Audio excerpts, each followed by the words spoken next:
ಹರಿ ಓಂ ಶ್ರೀ ಗುರುಭ್ಯೋ ನಮಃ. ಓಂ ಶ್ರೀ ಸದ್ಗುರು ನರಸಿಂಹ ದೇವಾಯ ನಮಃ. ಹರಿ ಓಂ. ಎಲ್ಲ ಆತ್ಮಜ್ಯೋತಿಗಳಿಗೆ ಸಾಷ್ಟಾಂಗ ಪ್ರಣಾಮಗಳು ಹಾಗೂ ಗೀತಾ ಸತ್ಸಂಗಕ್ಕೆ ತಮ್ಮೆಲ್ಲರಿಗೂ ಆದರದ ಸ್ವಾಗತ. ನಾವು ಇಂದು ಧ್ಯಾನ ಯೋಗದ ಭಗವದ್ಗೀತೆಯ ಧ್ಯಾನ ಯೋಗದ 4ನೇ ಶ್ಲೋಕದಿಂದ ಮನನವನ್ನು ಮುಂದುವರಿಸೋಣ. ಹಿಂದಿನ ತರಗತಿಯಲ್ಲಿ 3ನೇ ಶ್ಲೋಕದವರೆಗೂ ನಾವು ಮನನವನ್ನ ಮಾಡಿದ್ವಿ. 3ನೇ ಶ್ಲೋಕದಲ್ಲಿ ಏನ್ ಹೇಳಿತ್ತು ಅಂತಂದ್ರೆ,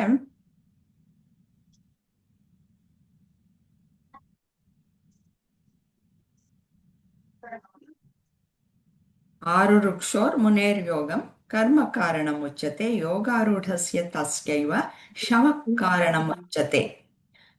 ಅಂದ್ರೆ ಯೋಗವನ್ನ ಬಯಸುವಂತಹ ಅವನಿಗೆ ಯಾವಾಗ್ಲೂ ಕರ್ಮಯೋಗ ಅನ್ನೋದು ಅಗತ್ಯ ಇದೆ. ಅಂದ್ರೆ ಅವನು ಕರ್ಮಯೋಗವನ್ನು ಮಾಡಿ ಅವನ ವಾಸನೆಗಳನ್ನೆಲ್ಲ ಕಡಿಮೆ ಮಾಡ್ಕೊಳ್ಳೋದು, ಅಂದ್ರೆ ಕ್ಷಯವನ್ನೇ ಮಾಡ್ಕೊಳ್ಳೋದು. ಯಾವಾಗ ಕರ್ಮಯೋಗದಲ್ಲಿ ಅವನು ನಾನು ಕರ್ತ ಅಲ್ಲ, ಭೋಕ್ತ ಅಲ್ಲ ಅನ್ನುವ ಒಂದು ವಿಚಾರ ಅವನಿಗೆ ದೃಢವಾಗಿ ನಿಂತಾಗ, ಕರ್ತೃತ್ವ ಭೋಕ್ತೃತ್ವವನ್ನು ಬಿಟ್ಟಾಗ ಅವನಲ್ಲಿರುವ ವಾಸನೆಗಳೆಲ್ಲ ಕ್ಷಯವಾಗಿ ಹೋಗುತ್ತೆ. ಅದನ್ನೆಲ್ಲ ಮಾಡಿಕೊಂಡಾಗ, ಕರ್ತೃತ್ವವನ್ನ ಭೋಕ್ತೃತ್ವವನ್ನ ಬಿಟ್ಟಾಗ ಅವನಿಗೆ ಏನಾಗುತ್ತೆ, ಇಂದ್ರಿಯಗಳಲ್ಲಿ ನಿಯಂತ್ರಣ ಸಿಗ್ತಾ ಹೋಗುತ್ತೆ. ಆಮೇಲೆ ಏನ್ ಮಾಡ್ತಾನೆ, ಅವಾಗ ಯೋಗಾರೂಢಸ್ಯ ತಸ್ಯೈವ ಶಮ ಕಾರಣ ಮುಚ್ಚತೆ. ಮುಂದಿನ ಪ್ರಯಾಣ ಹೆಂಗೆ ಅನ್ನೋದು, ಅವನ ಸಾಧನೆಯಲ್ಲಿ ಮುಂದುವರಿಬೇಕಲ್ಲ. ಅವಾಗ ಯೋಗಾರೂಢಸ್ಯ ಅಂತಂದ್ರೆ, ಒಂದು ಕುದುರೆಯನ್ನ ನಾವು ಪಳಗಿಸಿ ಹೇಗೆ ನಮ್ಮ ನಿಯಂತ್ರಣದಲ್ಲಿ ಇಟ್ಕೊಳ್ತೀವೋ ಹಾಗೆ ನಮ್ಮ ಇಂದ್ರಿಯಗಳನ್ನ, ಮನಸ್ಸನ್ನ ನಿಯಂತ್ರಣದಲ್ಲಿ ಇಟ್ಕೊಂಡು ಕುದುರೆ ಸವಾರಿ ಮಾಡಿದ ಹಾಗೆ, ಆವಾಗ ಮನಸ್ಸನ್ನ ಹೆಂಗೆ ಮುಂದಿನ ಹಂತದಲ್ಲಿ ಮನಸ್ಸನ್ನ ಹೇಗೆ ನಿಯಂತ್ರಣ ಮಾಡೋದು ಅನ್ನೋದು ಅವನಿಗೆ ಅಗತ್ಯವಾಗತ್ತೆ. ಮನಸ್ಸನ್ನ ನಿಯಂತ್ರಣ ಹೇಗೆ ಮಾಡೋದು ಅನ್ನೋದೇ ಇಲ್ಲಿ ಆತ್ಮ ಸಂಯಮ ಯೋಗ, ಧ್ಯಾನ ಯೋಗದಲ್ಲಿ ಪ್ರಮುಖವಾಗಿ ಶ್ರೀಕೃಷ್ಣ ನಮ್ಗೆಲ್ಲ ತಿಳಿಸ್ಕೊಡ್ತಾ ಇರೋದು. ಇವತ್ತು 6.4 ಇಂದ ಶುರು ಮಾಡೋಣ. ವಿಜಯಲಕ್ಷ್ಮಿ ಅವರಿಗೆ ಇದು ತಯಾರಾಗಿ.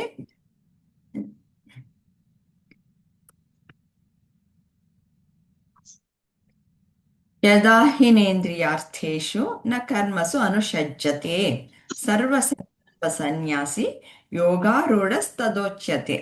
ಇದರ ಅರ್ಥ, ಒಬ್ಬ ವ್ಯಕ್ತಿಯು ಇಂದ್ರಿಯ ವಸ್ತುಗಳಿಗೆ ಅಥವಾ ಕರ್ಮಗಳಿಗೆ ಅಂಟಿಕೊಳ್ಳದಿದ್ದಾಗ ಅಂತಹ ವ್ಯಕ್ತಿಯು ಎಲ್ಲ ಆಲೋಚನೆಗಳನ್ನು ತ್ಯಜಿಸಿ ಯೋಗ ವಿಜ್ಞಾನದಲ್ಲಿ ಉನ್ನತ ಸ್ಥಾನವನ್ನು ಪಡೆದಿದ್ದಾನೆ ಎಂದು ಹೇಳಲಾಗುತ್ತದೆ. ಇದರ ಒಂದು ಸ್ವಲ್ಪ ವಿವರವಾಗಿ ಈ ಶ್ಲೋಕದಲ್ಲಿ ಏನ್ ಹೇಳಿದೆ ಅನ್ನೋದನ್ನ ಹೇಳ್ತೀರಾ? ಇದರ ಒಂದು ಕ್ವೆಶ್ಚನ್ ಸಹ ನೋಡೋಣ, ಏನು ಪ್ರಶ್ನೆ ಏನಿದೆ ಅಂತ. ಯೋಗನಿರುತ್ತ ಯಾರು ನಿಜವಾಗ್ಲು?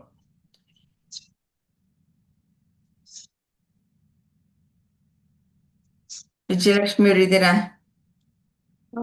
ಸ್ವಲ್ಪ ಡಿಸ್ಟರ್ಬೆನ್ಸ್ ಐತಿ. ಕೇಳಿಸ್ತಾ ಇದೆ? ಹಾ, ಕೇಳಿಸ್ತಾ ಇದೆ ಅಲ್ಲಮ್ಮ? ಕೇಳಿಸ್ತಾ ಇದೆ. ಇಲ್ಲಿ ಒಬ್ಬ ವ್ಯಕ್ತಿ ಇಂದ್ರಿಯ ವಸ್ತುಗಳಿಗೆ ಅಥವಾ ಕರ್ಮಗಳಿಗೆ ಅಂಟಿಕೊಳ್ಳದಿದ್ದಾಗ ಅಂತಹ ವ್ಯಕ್ತಿಯು ಎಲ್ಲಾ ಆಲೋಚನೆಗಳನ್ನು ತ್ಯಜಿಸಿ ಯೋಗ ವಿಜ್ಞಾನದಲ್ಲಿ ಉನ್ನತ ಸ್ಥಾನವನ್ನು ಪಡೆದಿದ್ದಾನೆ. ಅಂತಹ ಯೋಗಿಗೆ ಇಲ್ಲಿ ಏನಂತಾರಮ್ಮ, ಎಲ್ಲಾ ಒಂದು ಉನ್ನತ ಸ್ಥಾನದಲ್ಲಿ ತನ್ನ ಸ್ಥಾನವನ್ನು ಪಡೆದಿದ್ದಾನೆ ಅಂದ್ರೆ ಅವನಿಗೆ ಯೋಗಾರೂಢ ಅಂತಾನು ಹೇಳ್ತಾರ ಅಂತ ಹೇಳಿದೆ ಅಮ್ಮ ಇದ್ರಲ್ಲಿ.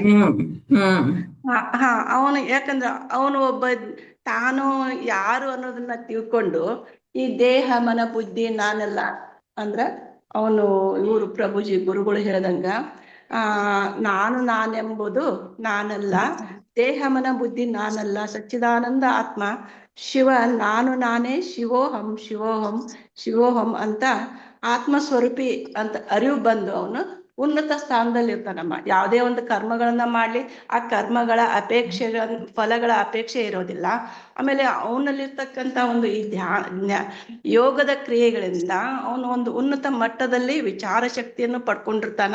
ಆಮೇಲೆ ಚಿತ್ತಶುದ್ಧಿಯನ್ನ, ಮಾನಸಿಕ ಶುದ್ಧಿಯನ್ನು ಅವನು ಧ್ಯಾನದ ಮೂಲಕ ಇವನ್ನೆಲ್ಲ ಶುದ್ಧಿ ಮಾಡ್ಕೊಂಡಿರ್ತಾನೆ ಅಂತ ಹೇಳ್ತಾರ.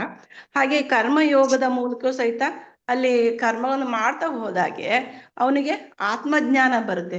ಆತ್ಮಜ್ಞಾನ ಬಂದ ಮೇಲೆ ಏನಾಗ್ತೈತಿ, ಎಲ್ಲ ಆಲೋಚನೆಗಳು ಸಹ ಉನ್ನತ ಮಟ್ಟದಲ್ಲೇ ಇರ್ತವೆ. ಇಂಥ ಆಸೆಗಳಿಗೆ, ಪ್ರಪಂಚದ ಆಸೆಗಳಿಗೆ ಒಳಪಡೋದಿಲ್ಲ ಅವನು.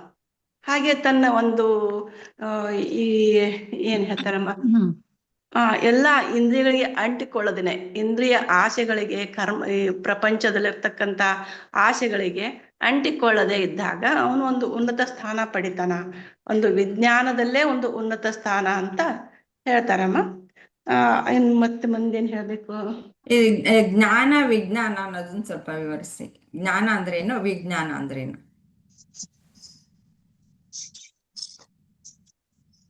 ಜ್ಞಾನ ಅಂದ್ರೆ ಏನು? ಜ್ಞಾನ ಅಂದ್ರೆ ಅಮ್ಮ, ಈಗ ಈ ಇಂದ್ರಿಯ ಆಸೆಗಳನ್ನ ತ್ಯಜಿಸಿದಾಗ ಬರ್ತಕ್ಕಂತ ಜ್ಞಾನ, ಅರಿವು. ಜ್ಞಾನ ಅಂದ್ರೆ ನಾವು ಯಾವ್ದಾದ್ರು ಒಂದು ಜ್ಞಾನ, ಒಂದು ವಸ್ತುವಿನ ಜ್ಞಾನ ಪಡ್ಕೊಳ್ತೀವಿ. ವಿಜ್ಞಾನ ಒಂದು ಅಂದ್ರೆ ವಸ್ತುವಿನ ಜ್ಞಾನ ಅಂದಾಗಮ್ಮ, ಈಗ ಈ ಶರೀರನ ಒಂದು ವಸ್ತು, ಈ ಜಡ ವಸ್ತು, ಈ ಜಡ ವಸ್ತುವಿನಿಂದ ನಾನು ಯಾರು ಅಂತ ನಾ ತಿಳ್ಕೊಂಡಾಗ ಅಲ್ಲಿ ಈ ಜಡ ವಸ್ತುವನ್ನ ಸರಿಸ್ತಾ ಹೋಗ್ಬೇಕು. ಪ್ರತಿಯೊಂದನ್ನು ಸರಿಸ್ತಾ ಹೋದಾಗ ಅಲ್ಲಿ ಇರ್ತಕ್ಕಂಥದ್ದು ಆತ್ಮ ಜ್ಯೋತಿ ಬೆಳಗ್ತಾ ಇರುತ್ತೆ.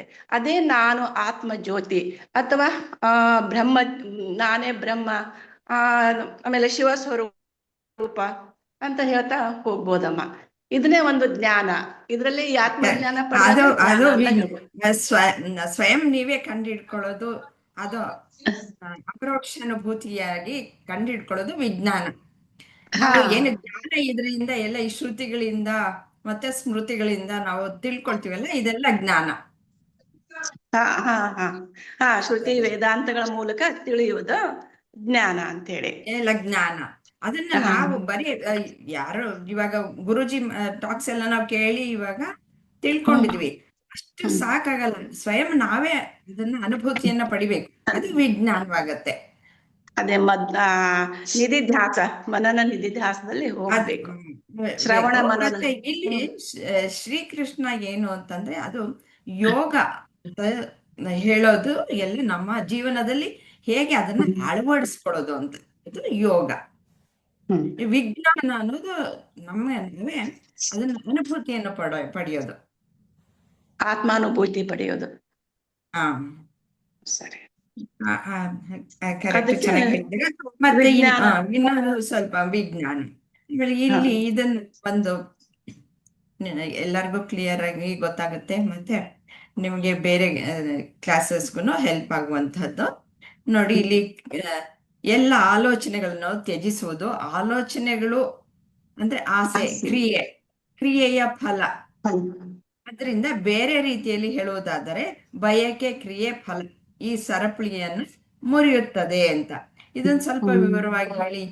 ಇದು ಬಹಳ ವಿಜಯ ಸರ್ ಹೇಳ್ಕೊಟ್ಟಿದ್ರಲ್ಲ ಸರ್ ಮೇಡಮ್, ಇದು ಬಯಕೆ, ಕ್ರಿಯೆ, ಫಲ. ಈಗ ನಮಗ್ ಬಯಕೆ ಅಂದ್ರೆ ನಮಗ್ ಬದುಕ್ಬೇಕು ಅನ್ನೋ ಒಂದು ಆಸೆ ಇರೋದ್ರಿಂದ ಏನಾಗ್ತೈತಿ, ಅಲ್ಲಿ ನಮ್ಗೆ ಕೆಲಸ ಕರ್ಮಗಳನ್ನ ಮಾಡ್ತಾ ಇರ್ತೇವೆ. ಆ ಕರ್ಮಗಳು ಎದಕ್ಕೋಸ್ಕರ ಮಾಡ್ತೇವೆ? ಆ ಕರ್ಮದ ಫಲವನ್ನ ನಾವು ಅನುಭವಿಸ್ಬೇಕು, ನಾವು ಪಡಿಬೇಕು ಅನ್ನೋ ಒಂದು ರೀತಿಯಲ್ಲಿ ನಾವು ಫಲಗಳನ್ನ, ಆ ಕರ್ಮಗಳನ್ನ ಮಾಡ್ತಾ ಹೋಗ್ತೇವೆ. ಆ ಫಲ ನಮಗೆ ಬೇಕಾದಂಗೆ ಇರ್ಬೋದು, ಅಥವಾ ಅದು ಬೇಡದ್ದೇ ಇರ್ಬೇಕು. ಅದು ಒಂದು ಪ್ರಾರಬ್ಧ ಕರ್ಮದಿಂದ ಬಂದಿರ್ತಕ್ಕಂಥದ್ದಾಗಿರುತ್ತೆ. ಅದು ಏನೇ ಬಂದ್ರು ಅಂದ್ರೆ ಈ ಫಲಗಳನ್ನ ನಾನು ಸರಪಳಿಯ ಮುರಿಬೇಕು. ಈ ಫಲಗಳಿಗೆ ಅಪೇಕ್ಷೆ ಪಡದೆ ನಾನು ಯಾರು ಅಂತ ತಿಳ್ಕೊಂಡು ಅಂತ ಕರ್ಮಗಳನ್ನ ಮಾಡಿದ್ರು ಅದ್ರಲ್ಲಿ ಇದ್ರು ಇಲ್ಲದ ಹಾಗೆ ಇರ್ಬೇಕು ಅಂತ ಹೇಳಮ್ಮ. ಸರಪಳಿ ಮುರಿಬೇಕು ಅಂತಂದ್ರೆ ಇದೆಲ್ಲ ನಡೀತಾ ಇರೋದು ನಾನು ಆತ್ಮಸ್ವರೂಪಿ ಆದಾಗ ಇದೆಲ್ಲ ನಡೀತಾ ಇರೋದು, ಕ್ರಿಯೆಗಳೆಲ್ಲ ನಡೀತಾ ಇರೋದು ಎಲ್ಲಿ? ಆತ್ಮನಲ್ಲಿ ಯಾವ ಕ್ರಿಯೆಗಳು ಇಲ್ಲ. ಇದೆಲ್ಲ ದೇಹ, ಮನಸ್ಸು, ಬುದ್ಧಿಗಳಲ್ಲಿ, ಪ್ರಕೃತಿಯಲ್ಲಿ ನಡೀತಾ ಇರುವಂತಹದ್ದು. ಕ್ರಿಯೆಗಳೆಲ್ಲವೂ ಪ್ರಕೃತಿಯಲ್ಲಿ ನಡೆಯುವಂತಹದ್ದು. ಅದರಿಂದ ಅಲ್ಲಿ ಏನೇ ನಡೀತಾ ಇದ್ರು ಅವೆಲ್ಲವೂ ಬರೀ ತೋರಿಕೆನೆ ಆಗಿರುತ್ತೆ, ಅದು ಸತ್ಯವಾಗಿರಲ್ವ. ನಮ್ಮ ಇಂದ್ರಿಯಗಳಿಗೆ ಅದು ಗೋಚರವಾಗ್ತಾ ಇದೆ. ಅದು ಯಾರಿಗೆ ಗೊತ್ತಾಗ್ತಾ ಇದೆ, ಅದು ನಾನು ಯಾವ ಕ್ರಿಯೆಯಲ್ಲೂ ನಾನು ಭಾಗಿಯಾಗಿಲ್ಲ. ಆ ಒಂದು ಜ್ಞಾನ ಬಂದಾಗ ಈ ಕರ್ಮದ ಒಂದು ಸರಪಳಿ ಏನಿದೆ, ಕರ್ಮದಿಂದ ಕರ್ಮ ಫಲದಿಂದ ವಾಸನಾ ಬೀಜದಿಂದ ಮತ್ತೆ ಕರ್ಮಕ್ಕೆ ಪ್ರೇರೇಪಣೆ, ಆಸೆಗಳು ಬರುತ್ತೆ, ಆ ಬಯಕೆಗಳು ಬರುತ್ತೆ, ಬಯಕೆಗಳಿಂದ ಮತ್ತೆ ಕರ್ಮವನ್ನು ಮಾಡ್ತೀವಿ. ಕರ್ಮದಿಂದ ಕರ್ಮ ಬೀಜಗಳು, ಈ ರೀತಿಯ ಸರಪಳಿ ಏನಿದೆ ಅದನ್ನ ಈ ಜ್ಞಾನ ಬಂದ ತಕ್ಷಣ ಇದು ನನ್ನಲ್ಲ ನಡೀತಾ ಇರೋದು, ಇದು ಪ್ರಕೃತಿಯಲ್ಲಿ ನಡೀತಾ ಇರೋದು ಅಂತ ಗೊತ್ತಾದ ತಕ್ಷಣ ಆ ಸರಪಳಿ ಅನ್ನೋದು ಬ್ರೇಕ್ ಆಗುತ್ತೆ. ಅದೇ ಬಂಧ ಮುಕ್ತ ಸ್ಥಿತಿ. ಅಲ್ಲಿಗೆ ಜ್ಞಾನ ಬಂತು ಅಂತ, ಆ ಬಂಧನದಿಂದ ಬಿಡುಗಡೆಯಾಗಿ ಮೋಕ್ಷ ಅನ್ನೋದು ಸಿಕ್ತು. ಅದೇ ಸರಪಳಿ ಮುರಿಯೋದು. ಎಲ್ಲರಿಗೂ ಸ್ಪಷ್ಟತೆ ಇದೆ ಅಲ್ವಾ? ಏನಾದ್ರು ಅನುಮಾನ ಇದೆಯಾ? ಇಲ್ಲ ಅಂತಂದ್ರೆ ಮುಂದಿನದಕ್ಕೆ ಹೋಗೋಣ. ನೆಕ್ಸ್ಟ್ ಲಕ್ಷ್ಮಿಯವರು, ಉದ್ಧರೇದಾತ್ಮನಾತ್ಮಾನಂ ನಾತ್ಮಾನಂ ಅವಸಾದಯೇತ್ ಆತ್ಮೈವ ಹ್ಯಾತ್ಮನೋ ಬಂಧೋರ್ ಆತ್ಮೈವ ರಿಪುರಾತ್ಮನಃ. ಇದರ ಅರ್ಥ, ನಿಮ್ಮ ಮನಸ್ಸಿನ ಶಕ್ತಿಯಿಂದ ನಿಮ್ಮನ್ನು ನೀವು ಉದ್ಧರಿಸಿಕೊಳ್ಳಿ ಮತ್ತು ನಿಮ್ಮನ್ನು ನೀವು ಕೆಳಮಟ್ಟಕ್ಕೆ ಇಳಿಸಿಕೊಳ್ಳಬೇಡಿ. ಏಕೆಂದರೆ ನಿಮ್ಮ ಮನಸ್ಸೇ ನಿಮ್ಮ ಸ್ನೇಹಿತನು ಮತ್ತು ನಿಮ್ಮ ಮನಸ್ಸೇ ನಿಮ್ಮ ಶತ್ರುವು ಸಹ. ಇದರ ಸ್ವಲ್ಪ ಹೇಗೆ ಮನಸ್ಸು ಶತ್ರು ಆಗುತ್ತೆ, ಮಿತ್ರ ಆಗುತ್ತೆ ಅಂತ ಎಲ್ಲ ಹೇಳ್ತಾ ಇದ್ದಾರೆ. ಸ್ನೇಹಿತನೂ ಆಗುತ್ತೆ ಅಂತ ಹೇಳ್ತಾರೆ, ಶತ್ರುನೂ ಆಗುತ್ತೆ. ಇದನ್ನ ಸ್ವಲ್ಪ ವಿವರವಾಗಿ ಹೇಳ್ತೀರಾ?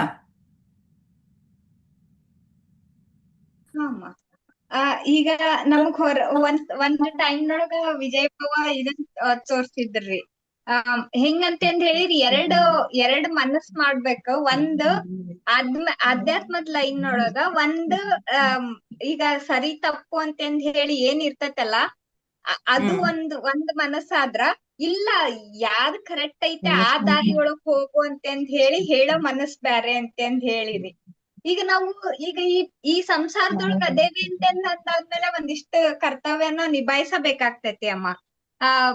ಬೆಳಿಗ್ಗೆ ಎದ್ದು ಎಷ್ಟ್ ಮನಿ ಕೆಲ್ಸ ಮಾಡ್ಬೇಕ ಅಷ್ಟ್ ಮಾಡಿ ಕ್ಲಾಸಿಗೆ ಅಟೆಂಡ್ ಆಗೋದು ಅದೆಲ್ಲ ಒಂದೊಂದ್ಸತಿ ಹೇಳ್ತೈತ್ರಿ ಮನಸ್ಸು, ಬ್ಯಾಡ ಇವತ್ ಮುಂಜಾನಿಂದ ಸಂಜೆವರ್ಗು ಮಾಡಿ ಈಗ ಎದಕ್ ಈ ಕ್ಲಾಸ್ ಹಿಡ್ಕೊಂಡ್ ಕುಂದಿರ್ತಿ, ಹೋಗ್ ಪಿಕ್ಚರ್ ಅಡ್ಡಾಡ್ ಬಾ ಹೋಗಂತಂದ್ ಹೇಳ್ದಾಗ ಆ ಮನಸ್ಸಿನ ಜೊತೆಗ್ ನಾವು ಫ್ರೆಂಡ್ಲಿ ಆಗಿ ಇದ್ವಿ ಅಂದ್ರ ಒಂದ್ ಮನಸ್ಸು ಹಂಗ ಹೇಳ್ತು, ಒಂದ್ ಮನಸ್ಸು ಸರಿ ದಾರಿ ತೋರಿಸ್ತು ಅಂತಂದ್ ಹೇಳಿದಾಗ ನಾವ್ ಫ್ರೆಂಡ್ಲಿ ಆಗಿದ್ವಿ ಅಂತಂದ್ ಹೇಳಿ ನಮ್ಗ್ ಒಳ್ಳೆ ಮನಸ್ಸು ಯಾವ್ದು ದಾರಿ ತೋರಿಸ್ತೈತೆ ಅದಕ್ ಹೋಗ್ಬೇಕಾಕೇತಿ ಅಂತಂದ್ ಹೇಳಿ ಹೇಳ್ತಾರಮ್ಮ.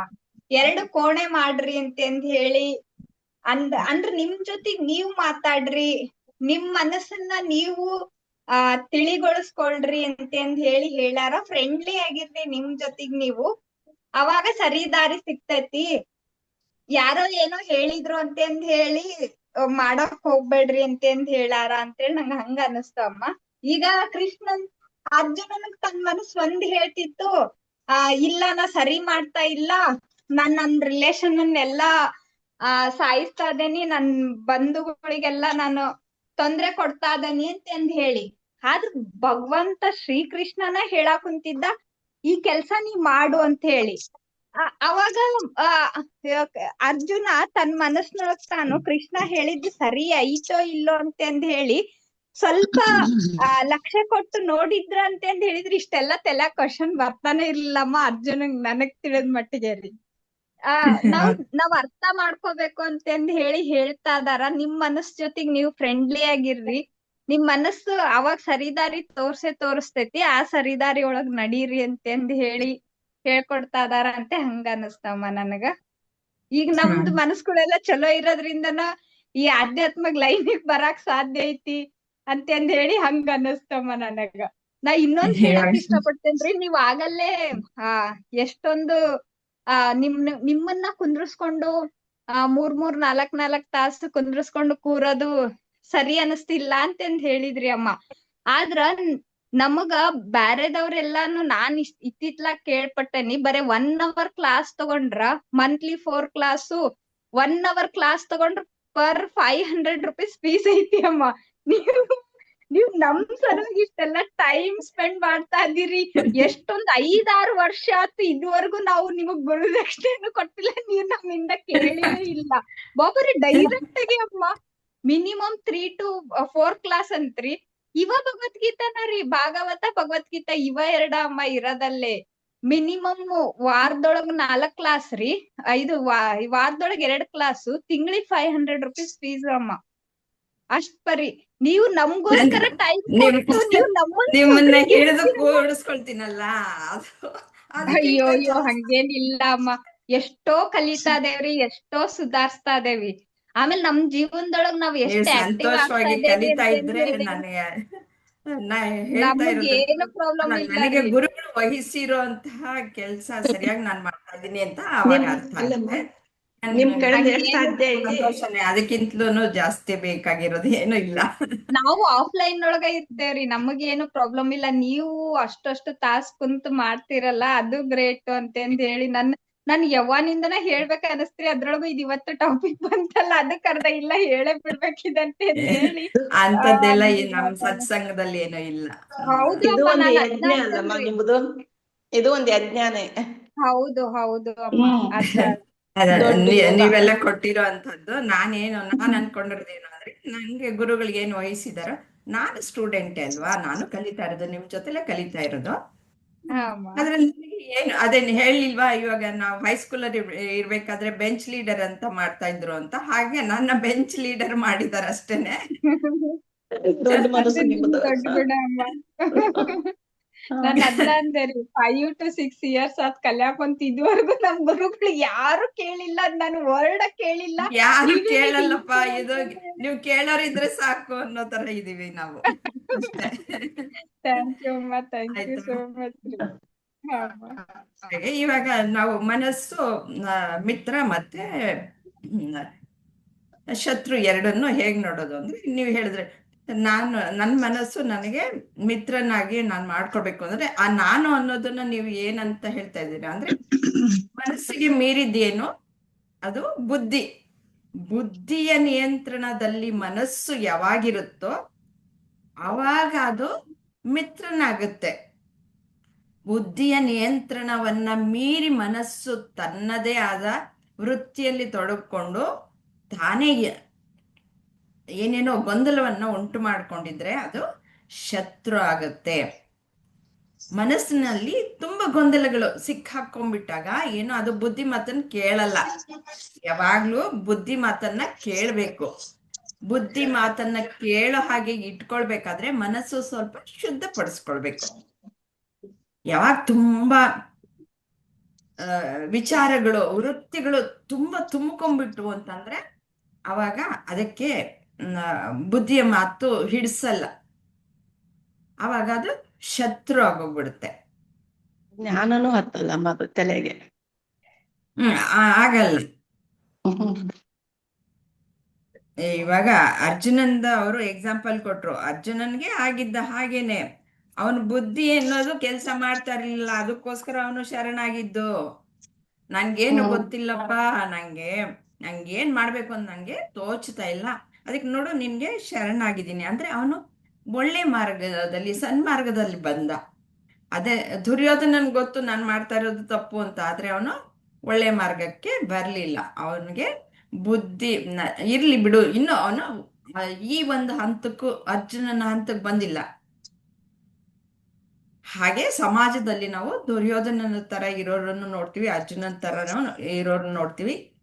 ಯೋಗಿಗಳಾಗಿರುವಂತಹವ್ರನ್ನ, ಆತ್ಮಜ್ಞಾನಿಗಳು ಅನ್ನ ಸಹ ನಾವು ನೋಡ್ತೀವಿ. ವಿವಿಧ ಹಂತದಲ್ಲಿ ಇರೋರನ್ನೆಲ್ಲರನ್ನು ನೋಡ್ತಾ ಇರ್ತೀವಿ. ಈಗ ನಾವು ಅರ್ಜುನನ ಒಂದು ಹಂತದಿಂದ ಮುಂದಕ್ಕೆ ಶ್ರೀಕೃಷ್ಣ ನಮ್ಮನ್ನ ಎಲ್ಲಿ ಕರ್ಕೊಂಡು ಹೋಗ್ತಾರೆ, ಬಂಧ ಮುಕ್ತರನ್ನಾಗಿಸೋದಕ್ಕೆ. ನಾವು ಬಂಧ ಮುಕ್ತರಾಗಿ ನಮ್ಮ ನಿಜ ಸ್ವರೂಪವನ್ನ ತಿಳಿದುಕೊಂಡು ಈ ಪ್ರಪಂಚದಲ್ಲಿ ಹೇಗ್ ಬದುಕಬೇಕು, ಯಾವ ರೀತಿಯಲ್ಲಿ ನಾವು ಸಮರ್ಥವಾಗಿ ಬದುಕಬೇಕು, ಅದನ್ನ ಶ್ರೀಕೃಷ್ಣ ನಮ್ಗೆ ತಿಳಿಸ್ಕೊಡ್ತಾ ಇದ್ದಾರೆ. ಅದಕ್ಕೇನು ಮನಸ್ಸನ್ನ ನಿಯಂತ್ರಣದಲ್ಲಿ ಇಟ್ಕೊಳ್ಬೇಕು.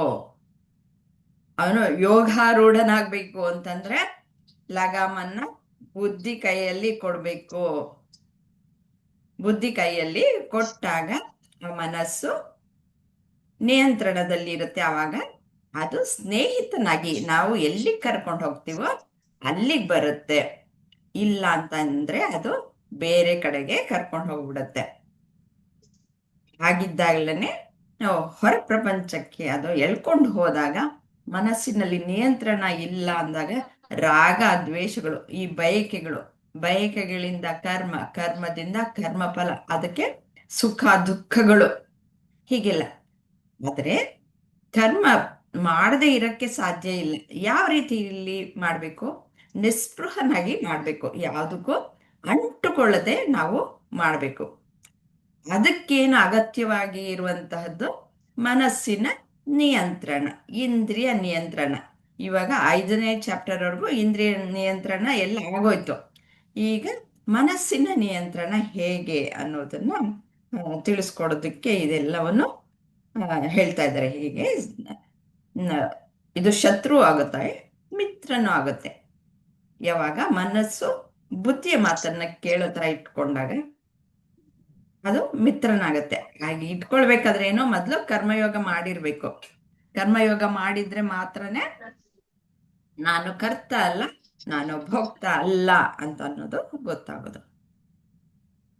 ಮುಂದಿಂದಕ್ಕೆ ಹೋಗೋಣವಾ?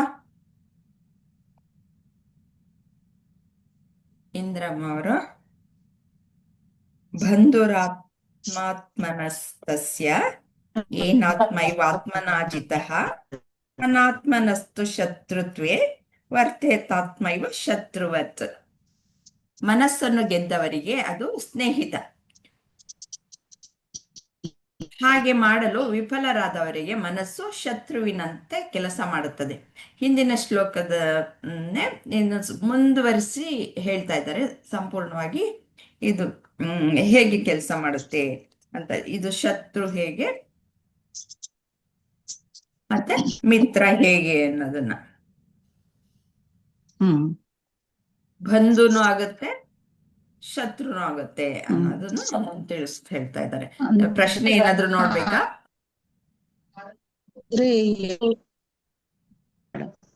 ಏನ ನೆಟ್ವರ್ಕ್ ಇಶ್ಯೂ ಇದೆ?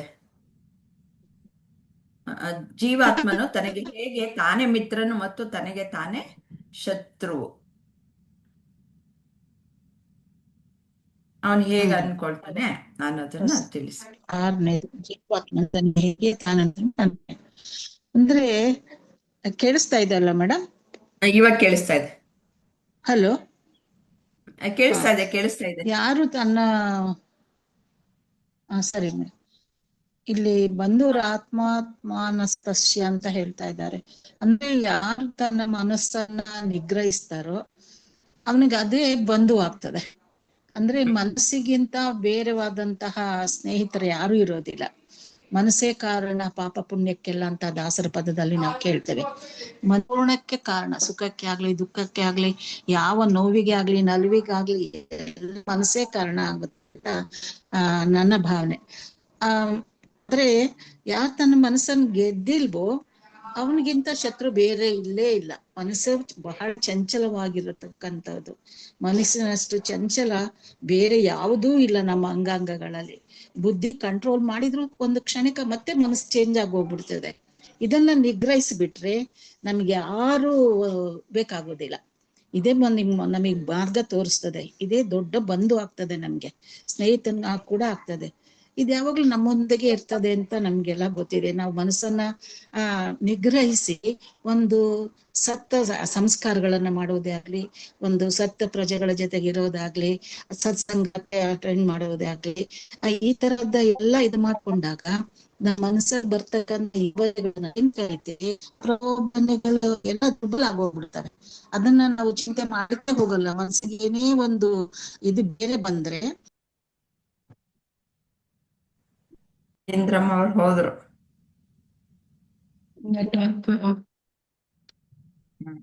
ಹರಿ ಓಂ ವೀಣಾಜಿ. ಇಂದ್ರಮ್ಮ ಅವ್ರು ಮತ್ತೆ ಬಂದ್ರು. ಹರಿ ಓಂ ಮೇಡಮ್.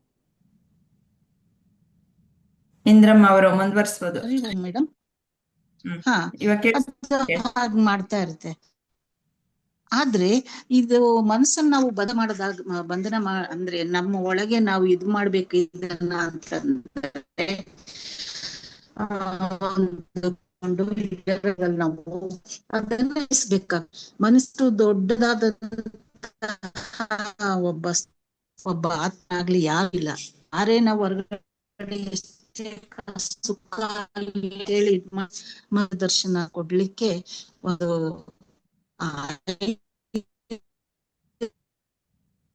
ಬೇರೆ ಜಾಗ ಅದನ್ನ ಪ್ರಲೋಭ ಬೇರೆ ಚೇಂಜ್ ಜಾಗದಲ್ಲಿ ಪ್ಲೇಸ್ ಚೇಂಜ್ ಮಾಡ್ರಿ, ಪ್ಲೇಸ್ ಚೇಂಜ್ ಮಾಡ್ರಿ, ನೆಟ್ವರ್ಕ್ ಬರ್ಬೋದು.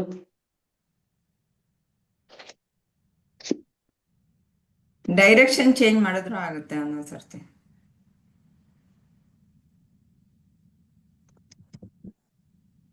ಟ್ರೈ ಮಾಡಿ. ಇವಾಗ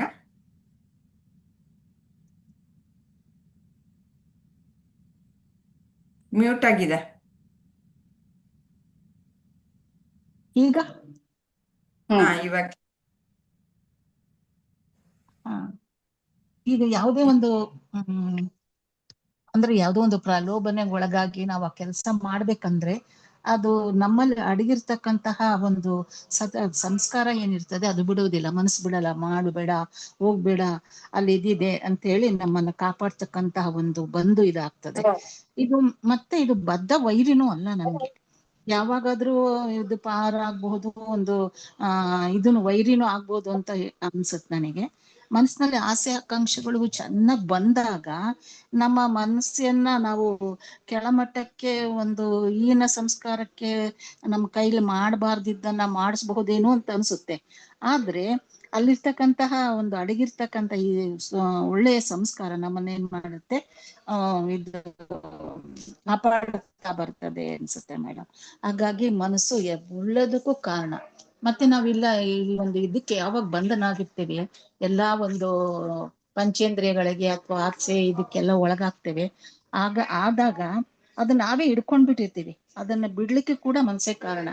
ಒಂದ್ಸರಿ ಪರಮಹಂಸರು ಹೇಳ್ತಾರೆ, ನೋಡಪ್ಪ, ನೀನು ನಿನ್ನಲ್ಲೇ ಮನಸ್ಸಿದೆ, ನಿನ್ನಲ್ಲೇ ಇದಿದೆ, ಅದನ್ನ ಬಿಡಿಸ್ಕೊ ನೀನೇ ಅಂತ ಹೇಳಿದ್ರು ಕೆಲವು ಭಕ್ತಾದಿಗಳು ಕೇಳೋದಿಲ್ಲ.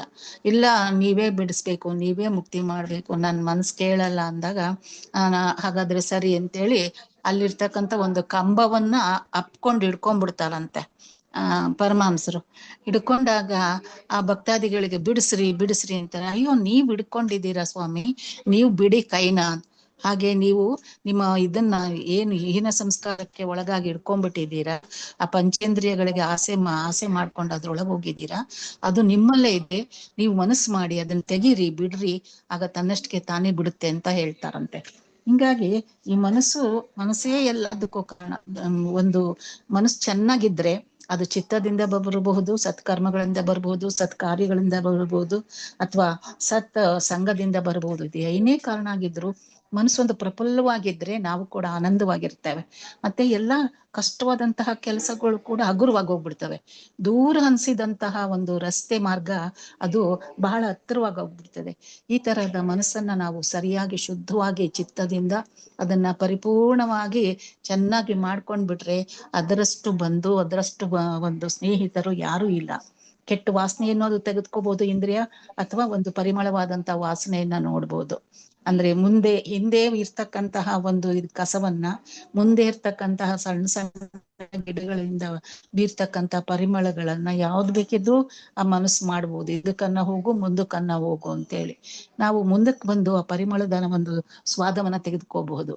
ಇದೇ ತರ ಅನೇಕ ಉದಾಹರಣೆಗಳನ್ನು ನಾವು ಕೊಟ್ಕೊಂತ ಹೋದ್ರೆ ಮನಸ್ಸೇ ಎಲ್ಲದಕ್ಕೆ ಕಾರಣ ಅಂತ ಹೇಳ್ಬಿಟ್ಟು ಈ ಶ್ಲೋಕದಲ್ಲಿ ಆ ಕೃಷ್ಣ ಪರಮಾತ್ಮ ಮನಸ್ಸನ್ನ ನಿಗ್ರಹಿಸ್ಕೊಳ್ಳಿ, ಅದನ್ನೇ ನೀವು ಬಂಧುವಾಗಿ ತಿಳಿಯಿರಿ ಅಂತ ಹೇಳ್ತಾರೆ. ಅನೇಕ ದಾಸ ಸಾಹಿತ್ಯದಲ್ಲಿ, ವಚನ ಸಾಹಿತ್ಯದಲ್ಲಿ ಕೂಡ ಇದು ಬರುತ್ತೆ. ದಾಸರಂತೂ ಹಾಡಿ ಹೊಗಳಿದ್ದಾರೆ, ಮನಸ್ಸೇ ಕಾರಣ ಎಲ್ಲದಕ್ಕೆ ಅಂತ ಹೇಳ್ಬಿಟ್ಟು ಇದ್ ಮಾಡ್ತಾರೆ ಅಂತ ಒಂದು ಸ್ವಲ್ಪ ಸಣ್ಣದಾದಂತ ವಿಶ್ಲೇಷಣೆ ಮೇಡಮ್. ಅದು ತುಂಬಾ ಚೆನ್ನಾಗಿ ಹೇಳಿದ್ದೀರಾ. ಹಾಗೆ ಹಿಂದಿನ ಶ್ಲೋಕದಲ್ಲೂ ಅಷ್ಟೇ, ಏನು ನಮ್ಮನ್ನ ನಾವೇ ಉದ್ಧಾರ ಮಾಡ್ಕೊಳ್ಬೇಕು ಅಂದ್ರೆ ಹೇಗೆ ಮನಸ್ಸಿನ ಮೂಲಕವೇ ಉದ್ಧಾರ ಮಾಡ್ಕೊಳ್ಬೇಕು. ಎಲ್ಲ ಗುರುಗಳು ಜ್ಞಾನವನ್ನು ಕೊಡ್ತಾರೆ, ಆದ್ರೆ ಉದ್ಧಾರ ಮಾಡ್ಕೊಳ್ಬೇಕಾಗಿರೋದು ನಾವೇನೆ. ಅದಕ್ಕೆ ಮನಸ್ಸನ್ನು ನಾವ್ ಹೇಗೆ ಇಟ್ಕೊಳ್ಬೇಕು ಅನ್ನೋದು ಅದಕ್ಕೆ ನೀವು ಹೇಳಿದ ಹಾಗೆ ಅದು ನಾವು ಬಂಧುವಾಗಿ ನಾವು ಮಾಡ್ಕೊಳ್ಬಹುದು ಅಥವಾ ಶತ್ರುವನ್ನಾಗಿ ಸಹ ಮಾಡ್ಕೊಳ್ಬಹುದು. ಯಾವಾಗ ನಾವು ದೇಹ ಮನಸ್ಸು ಬುದ್ಧಿಗಳೊಡನೆ ನಾವು ತಾದಾತ್ಮ್ಯತೆಯನ್ನು ಹೊಂದುತ್ತೀವೋ ಅವಾಗ ಅದು ನಮ್ಗೆ ದುಃಖವನ್ನು ಕೊಡುತ್ತೆ ಅಲ್ವಾ, ಅವಾಗ ಅದು ಶತ್ರು ಆಗೋಗ್ಬಿಡುತ್ತೆ. ಯಾವಾಗ ಆ ತಾದಾತ್ಮ್ಯತೆಯನ್ನು ಬಿಟ್ಟುವಿ ಅಂತಂದ್ರೆ ಅವಾಗ ತನ್ನ ನಿಜ ಸ್ವರೂಪವನ್ನು ನೋಡ್ಕೊಳ್ಳೋದಕ್ಕೆ ಅದು ತೊಡಕೊಳ್ಳುತ್ತೆ, ಅವಾಗ ಬಂಧು ಆಗುತ್ತೆ. ಆನಂದ ಸ್ವರೂಪಿ, ಆನಂದ ಅನ್ನೋದು ಸ್ವರೂಪ ಲಕ್ಷಣ ಅನ್ನೋದನ್ನ ಅದು ಕಂಡು ಹಿಡ್ಕೊಳ್ಳುತ್ತೆ, ಅವಾಗ ಬಂಧು ಆಗುತ್ತೆ. ನಮ್ಮ ಉದ್ಧಾರವನ್ನ ಹೇಗ್ ಮಾಡ್ಬೋದು ಅನ್ನೋದು ಹಿಂದಿನ ಶ್ಲೋಕದಲ್ಲಿ ಅಂದ್ರೆ ಮನಸ್ಸೇ ನಮ್ಮ ಶತ್ರು ಮನಸ್ಸೇ ಮತ್ತೆ ಶತ್ರು ಮತ್ತು ಮಿತ್ರ ಅಲ್ವಾ ಮೇಡಮ್? ಅದಕ್ಕೆ ನಾಶ ಮಾಡ್ತಕ್ಕಂತ ಶಕ್ತಿನೂ ಇದೆ, ಉದ್ಧಾರ ಮಾಡ್ತಕ್ಕಂತ ಶಕ್ತಿನೂ ಇದೆ. ಇದರಲ್ಲಿ ವಿಷನೂ ಇದೆ, ಅಮೃತನೂ ಇದೆ. ಇದರಲ್ಲಿ ನಾವು ಯಾವ್ದನ್ನ ತೆಗೆದುಕೊಳ್ತೀವಿ, ಯಾವ್ದನ್ನ ಉಪಯೋಗಿಸ್ಕೊಳ್ತೀವಿ ಅನ್ನೋದನ್ನ ಬಹಳ ಮನಸ್ಸಿನ ಮೂಲಕನೇ ಮಾಡ್ಬೇಕಾಗತ್ತೆ. ಅದನ್ನ ಒಂದು ಪವಿತ್ರತೆಯ ಒಂದು ಶಕ್ತಿಯಲ್ಲಿ ಅದನ್ನ ಅಡಗಿಸ್ಕೊಂಡ್ಬಿಡ್ಬೇಕು. ಮತ್ತೆ ಅದನ್ನ ಸರಿಯಾದಂತಹ ದಾರಿಯಲ್ಲಿ ಉಪಯೋಗಿಸ್ಕೊಂಡ್ರೆ ಉದ್ಧಾರ ಆಗತ್ತೆ. ಚೆನ್ನಾಗಿ ಹೇಳಿದ್ರೆ, ಮನಸ್ಸು ಅಂದ್ರೆ ಇನ್ನೇನಿಲ್ಲ, ಅಲ್ಲಿ ವಿಚಾರಗಳು, ಯೋಚನೆಗಳು, ವೃತ್ತಿಗಳೇ ಸರಿಯಾಗಿ ಹೇಗಿರ್ಬೇಕು ಅನ್ನೋದನ್ನ ಅದು ನಿಯಂತ್ರಣ ಮಾಡೋದಕ್ಕೆ ಬುದ್ಧಿ ಕೈಯಲ್ಲಿ ಮನಸ್ಸನ್ನು ಕೊಡ್ಬೇಕು ಇರ್ಬೇಕು. ಇದನ್ನ ಮನಸ್ಸನ್ನ ಆಳೋದು ಬುದ್ಧಿಯಾಗಿರ್ಬೇಕು ಅಷ್ಟೇ. ಮುಂದೆ ತುಂಬಾ ಚೆನ್ನಾಗಿ ಹೇಳಿದ್ದೀರಿ. ಮುಂದಿನ ಶ್ಲೋಕದ ವಿವರಣೆಯನ್ನ ವೀಣಾ ಅವರು ಕೊಡಿ. ಜಿತಾತ್ಮನ ಪ್ರಶಾಂತಸ್ಯ ಪರಮಾತ್ಮ ಸಮಾಹಿತಃ ಶೀತೋಷ್ಣ ಸುಖ ದುಃಖೇಶು ತಥಾ ಮಾನಾಪಮಾನಯೋಹೋ. ಇದರ ಅರ್ಥ, ಮನಸ್ಸನ್ನು ಗೆದ್ದ ಯೋಗಿಗಳು ಶೀತ ಮತ್ತು ಉಷ್ಣ, ಸಂತೋಷ ಮತ್ತು ದುಃಖ ಹಾಗೂ ಗೌರವ ಮತ್ತು ಅಪಮಾನ ಎಂಬ ದ್ವಂದ್ವಗಳನ್ನು ಮೀರಿ ಮೇಲೇರುತ್ತಾರೆ. ಅಂತಹ ಯೋಗಿಗಳು ಶಾಂತಿಯಲ್ಲಿ ನೆಲೆಗೊಂಡು ಪರಮಾತ್ಮನ ಭಕ್ತಿಯಲ್ಲಿ ದೃಢವಾಗಿರುತ್ತಾರೆ. ವೀಣಾವ್ರ ಅದೇ ಅವರು ಹೇಳ್ದಾಗೆ ನಮ್ಮ ಮನಸ್ಸನ್ನ ಗೆದ್ರೆ ನಾವು ಎಲ್ಲಾ ಗೆದ್ದಾಗೆ. ಮನ್ಸು ಚಂಚಲ, ಮನ್ಸು ಒಂಥರ ಚಂಚಲ, ಮತ್ತೆ ಕೋತಿಗೆಲ್ಲ ಹೋಲಿಸ್ತಾರೆ. ಆ ಮನ್ಸು ಇಂದ್ರಿಯಗಳಲ್ಲೆಲ್ಲ ನಾವು ಎಲ್ಲಾ ಇಂದ್ರಿಯಗಿನ್ನ ಮನಸ್ಸು ಎಂಬ ಇಂದ್ರಿಯನ ಜಾಸ್ತಿ ನಿಗ್ರಹಗೊಳಿಸ್ಬೇಕು. ಆ ಮನಸ್ಸನ್ ಗೆದ್ದ ಮೇಲೆ ನಮ್ಗೆ ಆತ್ಮ ಸಂಯಮ ಎಲ್ಲ ಬರುತ್ತೆ. ಈ ಅಂತಃಕರಣ ಪ್ರಶಾಂತತೆ ಮತ್ತೆ ವಿರಾಜಮಾನವಾಗಿರೋದು. ನಾವು ಹೇಗಿರ್ತೀವಿ ಹಾಗೆ ಮನ್ಸು ನಮ್ಮ ಮನ್ಸು ಶಾಂತವಾಗಿದ್ರೆ ಅದು ಶಾಂತವಾಗಿರ್ತೀವಿ, ಪ್ರಶಾಂತವಾಗಿದ್ರೆ ನಮ್ಮ ಅಂತಃಕರಣ ಎಲ್ಲ ಶಾಂತವಾಗಿರುತ್ತೆ. ಯಾವುದೂ ದ್ವಂದ್ವನೇ ಬರಲ್ಲ. ಶೀತ ಆಗ್ಲಿ ಉಷ್ಣ ಆಗ್ಲಿ ದೈಹಿಕ ಮಟ್ಟದಲ್ಲಿ ಅನುಭವಿಸ್ತೀವಲ್ಲ, ಶರೀರಕ್ಕೆ ಆರೋಗ್ಯ, ಅನಾರೋಗ್ಯ, ಯೌವನ, ಮುದಿತನ, ಅದೆಲ್ಲ ಯಾವುದನ್ನು ಅಡ್ಡಿ ಬರಲ್ಲ. ನಮ್ ಮನ್ಸೊಂದ್ ಚೆನ್ನಾಗಿರ್ಬೇಕಷ್ಟೆ. ಸುಖ ದುಃಖ ಎಲ್ಲ ನಮ್ ಮನ್ಸಿನ ಮೇಲೇನೆ. ನಾವು ಹೇಗಿರ್ತೀವಿ ನಮ್ ಪ್ರತಿಬಿಂಬನೇ ಸುಖ ದುಃಖಗಳು. ನಾವು ಎಲ್ಲದನ್ನು ಸಮಚಿತ್ತತೆಯಿಂದ ತಗೊಂಡು ದ್ವಂದ್ವ ಇಲ್ದೆ ಒಂದೇ ಸಮಚಿತ್ತತೆಯಿಂದ ಇದ್ದು, ಅದು ಕಷ್ಟ ಆಗ್ಲಿ ಸುಖ ಆಗ್ಲಿ ಎಲ್ಲನೂ ಸಮಚಿತ್ತತೆಯಿಂದ ನಮ್ಮ ಮನ್ಸಿನಿಂದ ತಗೊಂಡ್ರೆ ನಾವು ಯಾವಾಗ್ಲೂ ಆನಂದವಾಗಿರಿದ್ರೆ ನಮ್ಮ ಸುತ್ತಮುತ್ತ ಇರೋರೆಲ್ಲ ಆನಂದವಾಗೇ ಇರ್ತಾರೆ. ನಮ್ಮ ಮನ್ಸು ಹೇಗಿರುತ್ತೆ ಹಾಗೇನೆ ಎಲ್ರು. ಮನ್ಸೇ ಮೇಯ್ನು ಮನುಷ್ಯನಿಗೆ, ಎಲ್ಲಾ ಜೀವಿಗಳಿಗೂ, ಮನುಷ್ಯ ಜೀವಿಗೆ ಮನ್ಸಿ ಹೇಗಿರುತ್ತೆ ಹಾಗೆ. ಈಗ ಯಾವ್ದಾದ್ರು ಒಂದು ಪದ ಹೇಳಿದ್ರೆ ಅದನ್ನ ಅವರಲ್ಲಿ ಹೇಗೆ ಅವ್ರವ್ರಿಗೆ ಅವ್ರವ್ರ ಮನಸ್ಸು ಇರುತ್ತೋ ಹಾಗೆ ಅವರು ಅದನ್ನ ಅರ್ಥೈಸ್ಕೊಳ್ತಾರೆ. ಆತರ ಅವರು ಮನ್ಸೇ ಮುಖ್ಯ. ಚೆನ್ನಾಗಿ ಹೇಳಿದ್ರೆ, ಹೇಗೆ ಇದು ಶೀತ ಉಷ್ಣ ಅನ್ನೋದು ಈ ದೇಹಕ್ಕೆ ಸಂಬಂಧಪಟ್ಟಿದ್ದು ಅಂತ ಹೇಳಿದ್ರೆ ಅಲ್ವಾ. ಹಾಗೆ ದುಃಖ, ಸುಖ ದುಃಖ ಅನ್ನೋದು ಅದು ಮನಸ್ಸಿಗೆ ಮನಸ್ಸಿಗೆ ಸಂಬಂಧಪಟ್ಟಿದ್ದು. ಗೌರವ ಮತ್ತೆ ಅಪಮಾನ ಅನ್ನೋದು ಬುದ್ಧಿಗೆ ಸಂಬಂಧಪಟ್ಟಿರುವಂತಹದ್ದು. ಇವೆಲ್ಲನೂ ದ್ವಂದ್ವಗಳು. ಅಂದ್ರೆ ಇಲ್ಲಿ ಏನ್ ಹೇಳ್ತಾ ಇದ್ದಾರೆ, ಇಲ್ಲಿ ಈ ಮೂರು ಅಂದ್ರೆ ದೇಹ, ಮನಸ್ಸು, ಬುದ್ಧಿಗಳು, ಅವುಗಳ ತಾದಾತ್ಮ್ಯತೆಯನ್ನು ಬಿಟ್ಟು ಬಿಡು ಅಲ್ವಾ. ಅದ್ ಬಿಟ್ಟು ಬಿಟ್ಟಾಗ ಅಂತವರು ಏನ್ ಮಾಡ್ತಾರೆ, ಪೂರ್ತಿಯಾಗಿ ಪರಮಾತ್ಮನ ಭಕ್ತಿಯಲ್ಲಿ ದೃಢವಾಗಿರ್ತಾರೆ. ಯಾವಾಗ ದೇಹ ಮತ್ತು ಬುದ್ಧಿಗಳ ತಾದಾತ್ಮ್ಯತೆ ಹೊರಟೋಯ್ತು ಅಂದ್ರೆ ಈ ಎಲ್ಲ ದ್ವಂದ್ವಗಳಿಗೂ ಅವನು ಸಮವಾಗಿರ್ತಾನೆ. ಹಾಗೆ ಜ್ಞಾನ ಬಂದಿರುವಂತಹ ಆತ್ಮಜ್ಞಾನಿ ಏನೋ ಯಾವಾಗ್ಲೂ ಈ ದ್ವಂದ್ವಗಳಿಗೆ ಅವನು ಏರುಪೇರು ಅನ್ನೋದು ಇಲ್ಲಿ ಸಮತ್ವದಲ್ಲಿ ಇರ್ತಾನೆ. ಅವನು ಸಮತ್ವದಲ್ಲಿದ್ದು ಯಾವಾಗಲೂ ಪರಮಾತ್ಮನಲ್ಲಿಯೇ ನೆಲೆಗೊಂಡಿರ್ತಾನೆ. ಅವನು ಯಾವಾಗ್ಲೂ ನಾನು ಆತ್ಮಸ್ವರೂಪಿ ಅನ್ನೋದು ಅವನಿಗೆ ದೃಢವಾಗಿಬಿಟ್ಟಿರುತ್ತೆ. ಅದಕ್ಕೋಸ್ಕರ ಪರಮಾತ್ಮನ ಭಕ್ತಿಯಲ್ಲಿ ದೃಢವಾಗಿರುತ್ತಾರೆ ಅಂತ ಇಲ್ಲಿ ಹೇಳ್ತಾ ಇರೋದು. ಯಾವಾಗ್ಲೂ ಭಗವಂತನ ಕಡೆಗೆ ಅವನ ಗಮನವೇ ವಿನಃ ಈ ಪ್ರಾಪಂಚಿಕ ಸುಖ ಭೋಗಗಳ ಕಡೆ ಇರಲ್ಲ, ಅಥವಾ ಅದರಿಂದ ಉಂಟಾಗುವಂತಹ ಈ ದ್ವಂದ್ವಗಳಿಗೆ ಅವನು ಯಾವಾಗ್ಲೂ ಸ್ಪಂದಿಸಲ್ಲ, ಯಾವಾಗ್ಲೂ ಸಮತ್ವದಲ್ಲಿ ಇರ್ತಾನೆ. ತುಂಬಾ ಚೆನ್ನಾಗಿ ಹೇಳಿದಿರ ವೀಣಾಜಿ. ಅದ್ ಚೆನ್ನಾಗಿ ನೀವು ಅದನ್ನ ಪಾಯಿಂಟ್ ಔಟ್ ಮಾಡಿದಿರ. ಹೇಗೆ ಶೀತ ಉಷ್ಣ ಅನ್ನೋದು ನಮ್ಮ ದೇಹಕ್ಕೆ ಆಗುವಂಥದ್ದು. ಅಂದ್ರೆ ಈ ರೋಗ ರುಜಿನಗಳು ಎಲ್ಲಾನು ದೇಹಕ್ಕೆ ಉಂಟಾಗೋದು. ನಾನು ಚಿಕ್ಕವಳಿದ್ದೆ, ಆಮೇಲೆ ಬೆಳೆದೆ, ನಾನು ವೃದ್ಧೆ ಆದೆ, ಆಮೇಲೆ ನಂಗೆ ಮೃತ್ಯು ಅನ್ನೋದು ಬರುತ್ತೆ. ಇದೆಲ್ಲ ದೇಹಕ್ಕೆ ಸಂಬಂಧಪಟ್ಟಿದ್ದು. ಈ ಶೀತ ಉಷ್ಣ ಅನ್ನೋದೆಲ್ಲನ ತಳಮಳಗೊಳಿಸೋದೆಲ್ಲ ಈ ದೇಹಕ್ಕಾಗುವಂತಹದ್ದೇ. ಯಾರಿಗಾದ್ರೂ ಸಂಶಯ ಇದೆಯಾ? ಏನೂ ಇಲ್ಲ ಅಂತಂದ್ರೆ ಮುಂದಿನದಕ್ಕೆ ಹೋಗೋಣ.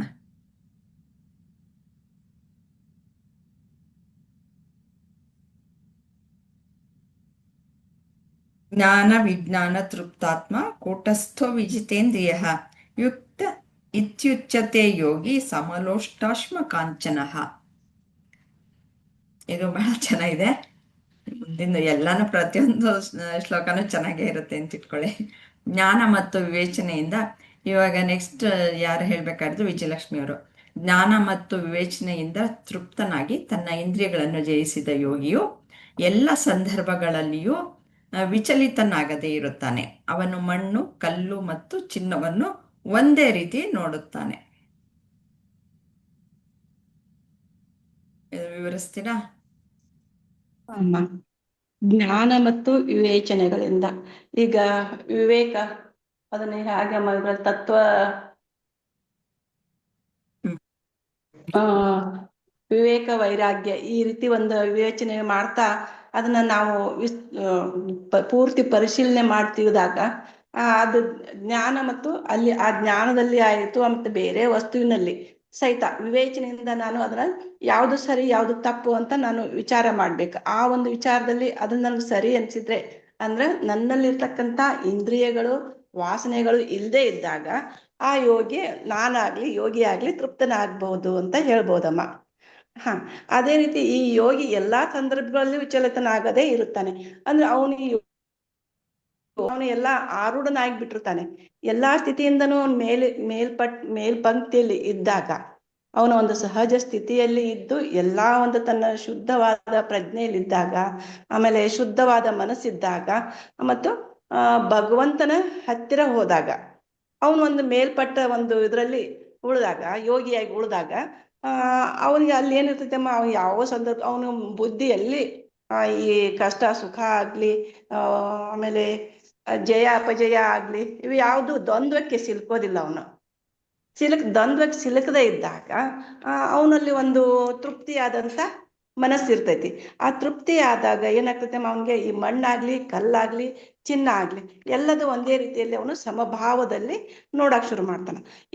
ಯಾಕಂದ್ರೆ ಅವನು ಯೋಗಿ ತನ್ನ ಜ್ಞಾನದಲ್ಲಿ ಇದ್ದಾಗ, ಅವನು ಯೋಗಿ ಆದ್ಮೇಲೆ ಈಗ ಅವನ ಜೀವನಕ್ಕಾಗಿ ಸಹಿತ ಅವನಿಗೆ ಏನ್ ಬೇಕೋ ಅಷ್ಟನ್ನೇ ಇಟ್ಕೊಂಡಿರ್ತಾನ. ಹೆಚ್ಚಿಂದಕ್ಕೆ ಆಸೆ ಪಡೋದಿಲ್ಲ. ಈಗ ಮನೆಯಲ್ಲೇ ಇದ್ದು ತನ್ನ ಕರ್ಮದಲ್ಲೇ ಮಾಡಿದ್ರೂ ಸಹಿತ ಆ ಕರ್ಮದ ಫಲನೂ ಸಹಿತ ಅವನ ಅಪೇಕ್ಷೆ ಪಡೋದಿಲ್ಲ. ಹೀಗಿದ್ದಾಗ ಅವನು ಪೂರ್ತಿ ಒಂದು ಪರಮಾತ್ಮನ ಒಂದು ದಿವ್ಯ ಸ್ಥಿತಿಯಲ್ಲೇ ಇರ್ತಾನೆ ಅಂತ ಹೇಳ್ಬೋದಮ್ಮ. ಹಾಗೆ ತನ್ನ ಒಂದು ಈ ಬಂಗಾರದ ಒಂದು ವಿಷಯ ಆಗ್ಲಿ ಯಾವುದೇ ಅವನಲ್ಲಿ ಆಸೆಗಳು ಇರೋದಿಲ್ಲ. ಅವನ್ಗೆ ಪೂರ್ತಿ ಜ್ಞಾನನೇ ಒಂದು ಬಂಗಾರ ಆಗಿರ್ತೈತಿ. ಈ ತಿಳಿದಿರ್ತಕ್ಕಂಥ ಆತ್ಮ ಸಾಕ್ಷಾತ್ಕಾರದ ಒಂದು ಜೀವನ ಏನಿದೆ ಅಲ್ಲಮ್ಮ, ಅದೇ ಒಂದು ಬಂಗಾರದ ರೀತಿ ಇದೆ ಅಂತ ಹೇಳ್ಬೋದು. ವಿಜಯಲಕ್ಷ್ಮಿ ಅವರೇ ಚೆನ್ನಾಗಿ ಹೇಳಿದ್ರ. ನೀವೇ ಆಗ್ಲೇನೆ ಹೇಳಿದ್ರಿ ಜ್ಞಾನ ಅಂದ್ರೇನು, ವಿಜ್ಞಾನ ಅನ್ನೋದೇ ಎಲ್ಲಾನು ವಿವರಣೆಯನ್ನ ಕೊಟ್ಟಿದ್ದೀರಾ. ಇಲ್ಲಿ ಕೂಟಸ್ಥ ಅಂತಂದ್ರೆ ಇದು ಆತ್ಮ ಯಾವ್ದು ಅಧಿಷ್ಠಾನವಾಗಿರುತ್ತೋ ಅದು. ಇವಾಗ ಹಗ್ಗ ಹಾವು ಯಾವಾಗ್ಲೂ ಈ ಒಂದು ಆಧ್ಯಾತ್ಮದಲ್ಲಿ ಉದಾಹರಣೆಯಾಗಿ ತೆಗೆದುಕೊಳ್ಳುವಂತಹದ್ದು. ಕೂಟಸ್ಥ ಅಂತಂದ್ರೆ ಈ ಪರಮಾತ್ಮ ಹೇಗೆ ಹಗ್ಗದ ಮೇಲೆ ಈ ಹಾವು ಆರೋಪವಾಗಿರುತ್ತೆ ಅಲ್ವಾ, ಅದೇ ಅಲ್ಲಿರೋದು ಹಗ್ಗನೆ. ಎಲ್ಲಿ ಬರೀ ಪರಮಾತ್ಮನೇ ಇರೋದು ಅಂತ ಅನ್ನೋದು ಈ ಜ್ಞಾನಿಗೆ ಗೊತ್ತಾಗೋಗ್ಬಿಟ್ಟಿದೆ. ಯಾವಾಗ ಆತ್ಮಜ್ಞಾನ ಅನ್ನೋ ಜ್ಞಾನ ಮತ್ತು ವಿವೇಚನೆ ಅಂತಂದ್ರೆ ಷಡ್ ಸಂಪತ್ತಿಗಳು ಎಲ್ಲ ಬಂದು ಜ್ಞಾನವೂ ಬಂತು, ನೀನು ಪರಮಾತ್ಮ ಸ್ವರೂಪಿ ಅನ್ನೋದು ಗೊತ್ತಾಯ್ತು ಅಂತಂದ್ರೆ ಅವನು ಷಡ್ ಸಂಪತ್ತಿಗಳು ಬಂದಾಗ ಅವನು ಇಂದ್ರಿಯಗಳನ್ನೆಲ್ಲ ಜಯಿಸಿರ್ತಾನೆ ಮತ್ತೆ ಮನಸ್ಸನ್ನು ಸಹ ಜಯಿಸಿರ್ತಾನೆ. ಆಯ್ತಾ, ಮನಸ್ಸು ಶುದ್ಧ ಆಯ್ತು, ಜ್ಞಾನನು ಬಂತು. ಅವಾಗ ಅವನಿಗೆ ಹೆಂಗೆ ಗೊತ್ತಾಗುತ್ತೆ, ಅವನಿಗೆ ಎಲ್ಲವೂ ಪರಮಾತ್ಮನೇ ಇರುವುದು ಅನ್ನೋದು ಅವನಿಗೆ ದೃಢ ಆಗೋಯ್ತು. ಅವಾಗ ಏನು ಕಲ್ಲು ನೋಡಿದ್ರು ಅಷ್ಟೇ, ಚಿನ್ನ ನೋಡಿದ್ರು ಅಷ್ಟೇ, ಇನ್ನು ಒಂದು ಪ್ರೆಷಿಯಸ್ ಸ್ಟೋನ್ ಒಂದು ವಜ್ರ ನೋಡಿದ್ರು ಎಲ್ಲವೂ ಅವನಿಗೆ ಒಂದೇ ಆಗಿ ಕಾಣಿಸುತ್ತೆ. ಇಲ್ಲೆಲ್ಲ ಜಡ ವಸ್ತುಗಳ ಬಗ್ಗೆ ಹೇಳಿದ್ದಾರೆ. ನಾವು ವೈಜ್ಞಾನಿಕವಾಗಿ ನೋಡಿದ್ರು ಕಲ್ಲು, ಚಿನ್ನ ಮತ್ತೆ ವಜ್ರ ಎಲ್ಲಾನು ಮಣ್ಣೆ ಅಲ್ವಾ, ವೈಜ್ಞಾನಿಕವಾಗಿ ನೋಡಿದ್ರು. ಆದ್ರೆ ವ್ಯಾವಹಾರಿಕವಾಗಿ ನೋಡಿದಾಗ ಇದು ಮಣ್ಣು ನೋಡಿದ್ರೆ ಅಯ್ಯೋ ಇದೇನೋ ಮಣ್ಣು ಅಂತ ಅಂತೀವಿ. ಕಲ್ಲು ಅಷ್ಟೇ. ಆದ್ರೆ ಚಿನ್ನ ನೋಡಿದ್ರೆ ನಮ್ಗೆ ಏನಾಗುತ್ತೆ, ಅಯ್ಯೋ ಬೇಕು ಚಿನ್ನ ಅಂತ ಅಂತೀವಿ. ಹಾಗೆ ವ್ಯಾವಹಾರಿಕವಾಗಿ. ಆದ್ರೆ ನಿಜವಾದ ಜ್ಞಾನಿ ಎಲ್ಲಾನು ಒಂದೇ ಅಂತಂದ್ಬಿಟ್ಟು ಇಲ್ಲಿ ಜಡ ವಸ್ತುಗಳ ಬಗ್ಗೆ ತಿಳಿಸಿದ್ದಾರೆ. ಮುಂದಿನ ಶ್ಲೋಕದಲ್ಲಿ ಜೀವಿಗಳು ಸಹ ಹಾಗೆ ಎಲ್ಲವೂ ಒಂದೇ ಅನ್ನೋದನ್ನ ತಿಳಿಸಿ ಹೇಳ್ತಾರೆ. ಮನಸ್ಸೇ ಬಂಧನಕ್ಕೆ ಕಾರಣ ಆಗ್ತೈತಿ, ಮೋಕ್ಷಕ್ಕೂ ಸಹಿತ ಅದೇ ಕಾರಣ. ಆಮೇಲೆ ಕಷ್ಟದಲ್ಲಿ ಸಿಕ್ಕೊಳ್ಳೋದಕ್ಕೂ ಬಂಧನಕ್ಕೂ ಸಿಕ್ಕೊಳ್ಳೋದಕ್ಕೂ ಅದೇ ಕಾರಣ, ಹೊರಬರೋದಕ್ಕೂ ಅದೇ ಕಾರಣ, ಮನಸ್ಸೇ ಕಾರಣ ಆಗಿರ್ತೈತೆ ನಮ್ಗೆ.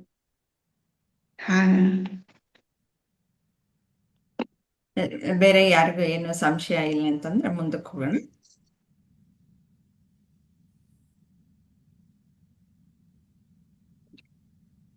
ಸುಹೃನ್ ಮಿತ್ರಾರ್ಯುದಾಸೀನಂ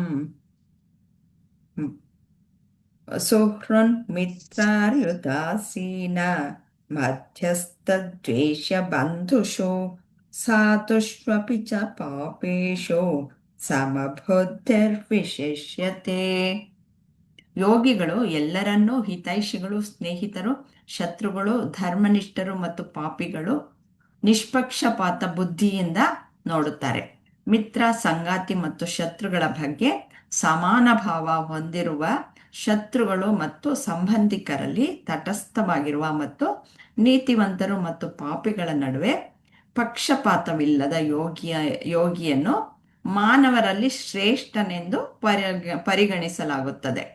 ಲಕ್ಷ್ಮಿಯವರು ಇದರ ವಿವರಣೆಯನ್ನು ಕೊಡ್ತೀರಾ? ಇವಾಗ ಹಿಂದಿನ ವಿಶ್ಲೇಷಣೆ ಏನಿತ್ತು, ಹೇಗೆ ಮಣ್ಣು, ಕಲ್ಲು, ಚಿನ್ನ ಎಲ್ಲನೂ ಒಂದೇ ಆಗಿ ನೋಡ್ತಾನೆ ಅಂದ್ರೆ ಅಲ್ಲಿ ಜಡ ವಸ್ತುಗಳನ್ನ ಒಂದೇ ಆಗಿ ನೋಡ್ತಾನೆ ಅಲ್ವಾ. ಹಾಗೆ ಇಲ್ಲಿ ಜೀವಿಗಳ ಬಗ್ಗೆ ಹೇಳ್ತಾ ಇದ್ದಾರೆ. ಹಿತೈಷಿಗಳು, ಸ್ನೇಹಿತರು, ಶತ್ರುಗಳು ಅವ್ರು ಹೆಂಗ್ ಒಂದೇ ಆಗಕ್ ಸಾಧ್ಯ, ಅದನ್ನ ಸ್ವಲ್ಪ ವಿವರಣೆಯನ್ನ ಕೊಡ್ಬೇಕು. ನಮ್ಗೆ ಹಿತೈಷಿಗಳಿದ್ರೆ ನಮ್ಗೆ ಇಷ್ಟ ಆಗುತ್ತೆ, ಸ್ನೇಹಿತರಿದ್ರೆ ಇಷ್ಟ ಆಗುತ್ತೆ, ಶತ್ರು ಆದ್ರೆ ದೂರ ಇರ್ತೀವಿ ಅಲ್ವಾ. ಹೌದ್ರಿ.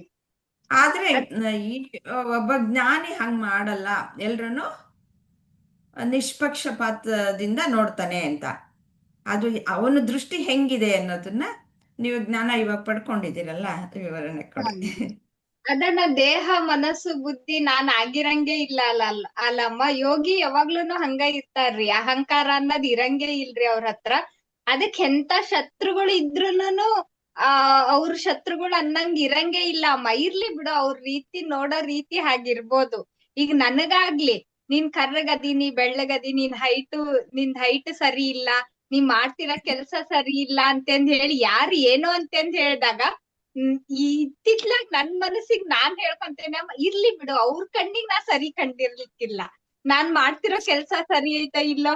ಈಗ ಫಾರ್ ಎಕ್ಸಾಂಪಲ್ ಮನ್ಯಾಗ ಅಂತಾರ್ರಿ, ಏನ್ ಕ್ಲಾಸ್ ಹೆಚ್ಚಿಂದು ಅಂತಂದ್ ಹೇಳಿ, ತೀರಾ ಹೆಚ್ಚಿನ ಕ್ಲಾಸ್ ಆಗೇತ್ ಬಿಡು ನಿಂದ ಅಂತಂದ್ ಹೇಳಿ ನನ್ ತಂಗಿ ಎಲ್ಲಾರು ಯಾರು ಏನಾರ ಅಂತಂದ್ ಹೇಳ್ದಾಗ, ಇರ್ಲಿ ಬಿಡು ಅಕ್ಕಿಗದ್ರ ರುಚಿ ಗೊತ್ತಿಲ್ಲ ಅಂದ್ರಂದ್ಲು ಅಂತಂದ್ ಹೇಳಿ ಮತ್ ನನ್ನಷ್ಟಕ್ ನೀನುನು ಉಲ್ಟಾ ಬಂದ್ ಅದ್ರ ಸ್ವಲ್ಪ ರುಚಿ ನೋಡು ಅಂತಂದ್ ಹೇಳ್ತಾನೆ ಹೊರ್ತನು, ನನ್ ಯಾವಾಗೂ ಏನು ನಿನಗ್ ಸರಿಲ್ಲ ಅಂತಂದ್ ಹೇಳಿ ಹಂಗೇನು ಹಿಂಗೇನು ಅಂತ ಹೇಳಿ ಆತರ ಇರಂಗಿಲ್ಲ ಅಮ್ಮ. ಯಾಕಂದ್ರ ಅಕ್ಕಿ ಯಾರಾಗ್ಲಿ ನಮಗ್ ಯಾರ್ ಏನಾರ ಅಪೋಸಿಟ್ ಹೇಳತ್ಲೇನ ಅವ್ರ ಶತ್ರುಗಳು ಆಗ್ತಾರ್ರಿ. ಹೆಚ್ಚಿಂದ ಹೆಚ್ಚು ನಮ್ ಮನಸ್ಸಿಗ್ ಸರಿ ಹೊಂದ್ಲಿಲ್ಲ ಅಥವಾ ನಾವ್ ಹೇಳಿರೋ ರೀತಿ ಒಳಗ ಅವ್ರ ಇರ್ಲಿಲ್ಲ ಅಂತಂದ್ ಹೇಳಿದ್ರೆ ನಾವ್ ಅವ್ರನ್ನ ಶತ್ರುಗಳ ತರ ನೋಡಾಕ್ ನಿಂದಿರ್ತೇವ್ರಿ. ಎಷ್ಟೋ ರಿಲೇಶನ್ ಒಳಗಮ್ಮ ಮಾತಿಗ್ ಬಿಡ್ತಾರ್ರಿ, ಬರೇ ಒಂದ್ ಮಾತಿನಿಂದ ಅಂತದು ರಿಲೇಶನ್ ನ ಕಳ್ಕೊಂಡ್ ಹೋಗ್ತೈತಿ. ಸಾಯೋವರ್ಗು ಮಾತಾಡಲ್ಲ, ಅಷ್ಟು ದೂರ ಆಗ್ತಾರ್ರಿ ಬರೇ ಒಂದ್ ಮಾತಿನಿಂದ. ಅವಾಗ್ಲೇನ ಅವ್ರು ದೇಹ ಮನಸ್ಸು ಬುದ್ಧಿ ನಾನಲ್ಲ ಸಚ್ಚಿದಾನಂದಾತ್ಮ ನಾನಂತಂದ್ ಹೇಳಿ, ಇಲ್ಲ ಇರ್ಲಿ ಬಿಡು, ಇದ್ದಿತ್ತು, ಇವತ್ತಿನ ಟೈಮ್ ಸರಿ ಇರ್ಲಿಲ್ಲ, ಈ ಕ್ಷಣ ಹಂಗಿತ್ತು ಅಂತ ಹೇಳಿ ಲೆಟ್ ಗೋ ಮಾಡಿದ್ರ ಅವ್ರು ನಮಗ್ ಶತ್ರುಗಳ ತರ ಅನ್ಸಂಗೆ ಇಲ್ಲಾರಿ. ಅವ್ರು ಯೋಗಿಗಳ ಬುದ್ಧಿ ಆತರ ಇರ್ತೈತಿ ಅಂತಂದ್ ಹೇಳಿ ನನಗ್ ಹಂಗ ಅನಸ್ತಮ್ಮ. ಅವ್ರ ಅದಕ್ಕ ಎಲ್ಲಾರು ಸಮಾನ ಬುದ್ಧಿಯಿಂದ ನೋಡ್ತಾರ, ಅವ್ರ ತಟಸ್ಥ ಆಗಿರ್ತಾರ, ನೀತಿವಂತರಾಗಿರ್ತಾರ ಅಂತಂದ್ ಹೇಳಿ ನನಗ್ ಆತರ ಅನ್ನಿಸ್ತಮ್ಮ. ಸೂಪರ್ ಲಕ್ಷ್ಮೀಜಿ. ಲೆಟ್ ಗೋ ಅದು ಇದ್ರೆ ಹೌದ್ರಿ, ನಿಜವಾಗ್ಲೂ ಮನಸ್ಸು ಎಷ್ಟು ಸಮಾಧಾನವಾಗಿರುತ್ತೆ ಗೊತ್ತಾ. ಹೌದು. ಯಾವತ್ತೋ ಯಾರೋ ಏನೋ ಒಬ್ಬ ಅಂದ, ಅದನ್ನ ಲೈಫ್ ಲಾಂಗ್ ಹಿಡ್ಕೊಂಡ್ಬಿಡೋದು. ಅವನಂದ ಹೋದ, ಅವನ್ ಸುಮ್ನೆ ಇರ್ತಾನೆ, ಅವನು ಮರ್ತು ಬಿಟ್ಟಿರ್ತಾನೆ ಮುಕ್ಕಲ್ಪಲ್ಲು. ಹೌದ್ರಿ, ಹೌದು. ನಾನ್ ಯಾಕೆ ಅವ್ರ ಮಾತಾಡ್ಲಿ.